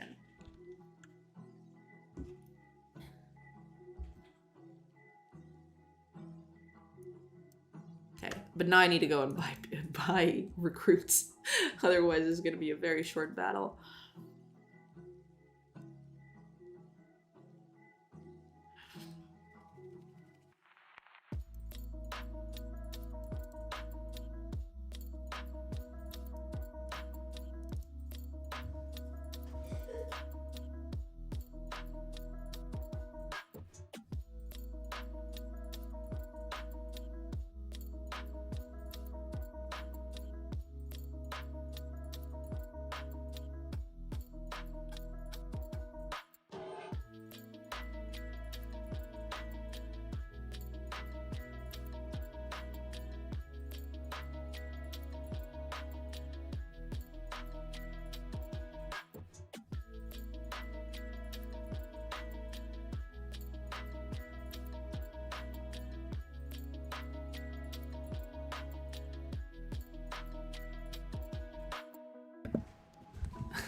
Keeps telling me I should make camp.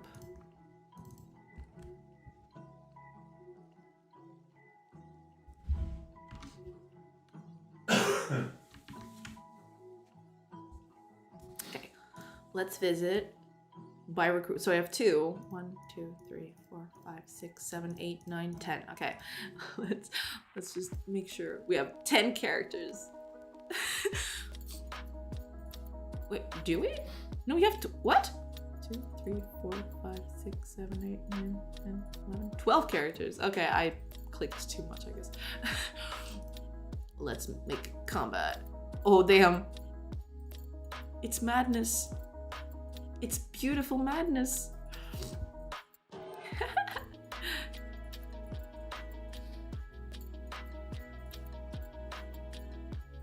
Oh, I can picture the battles now. It's gonna be amazing.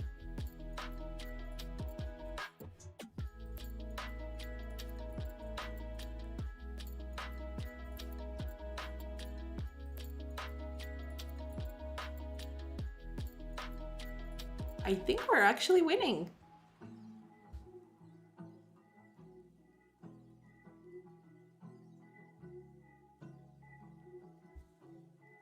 Yeah, I think we're actually winning this one.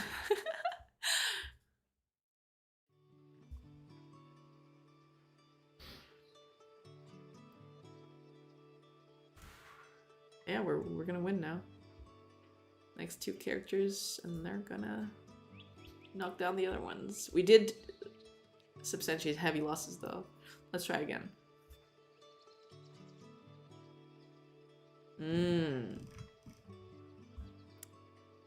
Something happened.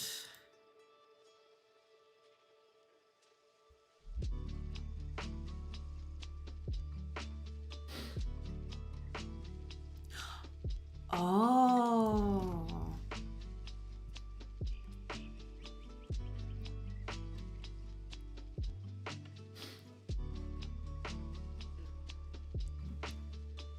Oh, yeah. Hold up. Yeah, I need to do that. I forgot to do that. But that needs to be done, correct? So when we exit...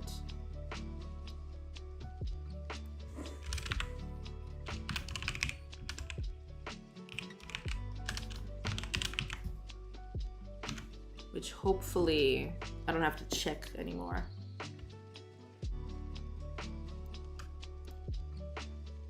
Oh, that's gonna be fast. I don't think it's gonna work though. This specific case, yeah, I need more people, or I can I'll just readjust the values back now that we've tested that. Let's just make it 1 enemy.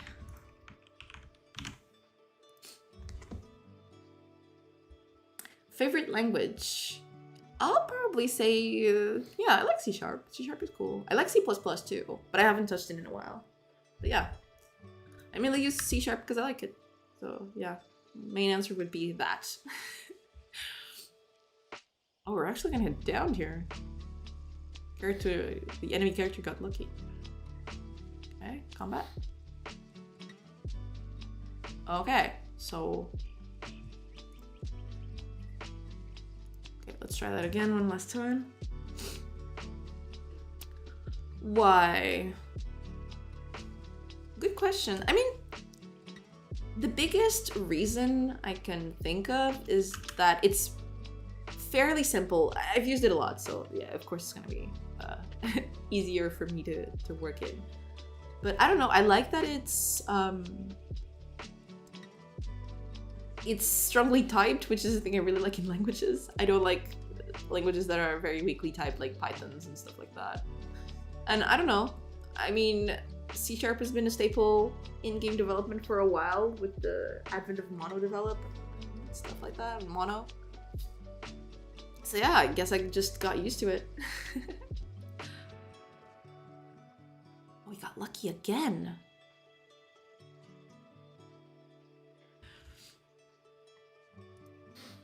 This time. Okay. Okay, seems to be okay. Okay, cool. We're good. We're good.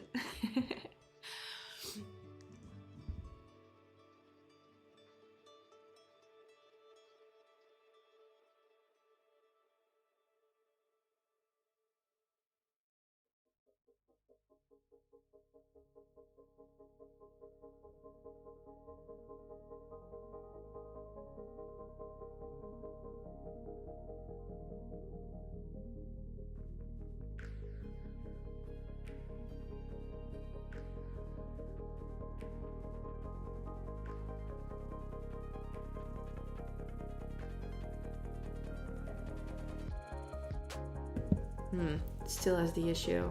All right. Okay, but I've been at this for a while and I'm getting a little tired. So I guess I'll just stop for today. So, okay, let me just check the calendar here real quick. Yeah, so it's the new year. The new year is coming. So on the 1st and the 2nd of January, I probably won't stream. I'll be back on the 3rd of on the 3rd of January, and from there on out, you know, no more breaks. It's done. We can just keep it going as usual. So yeah, I guess that's it for today. We managed to progress. Like there's a few things that here that need to to be managed, and like this error is just killing me. I have to fix that. But other than that, yeah, we made good progress today. I'm glad for what we did. Very cool. Okay, I hope you have a great New Year entry, everybody.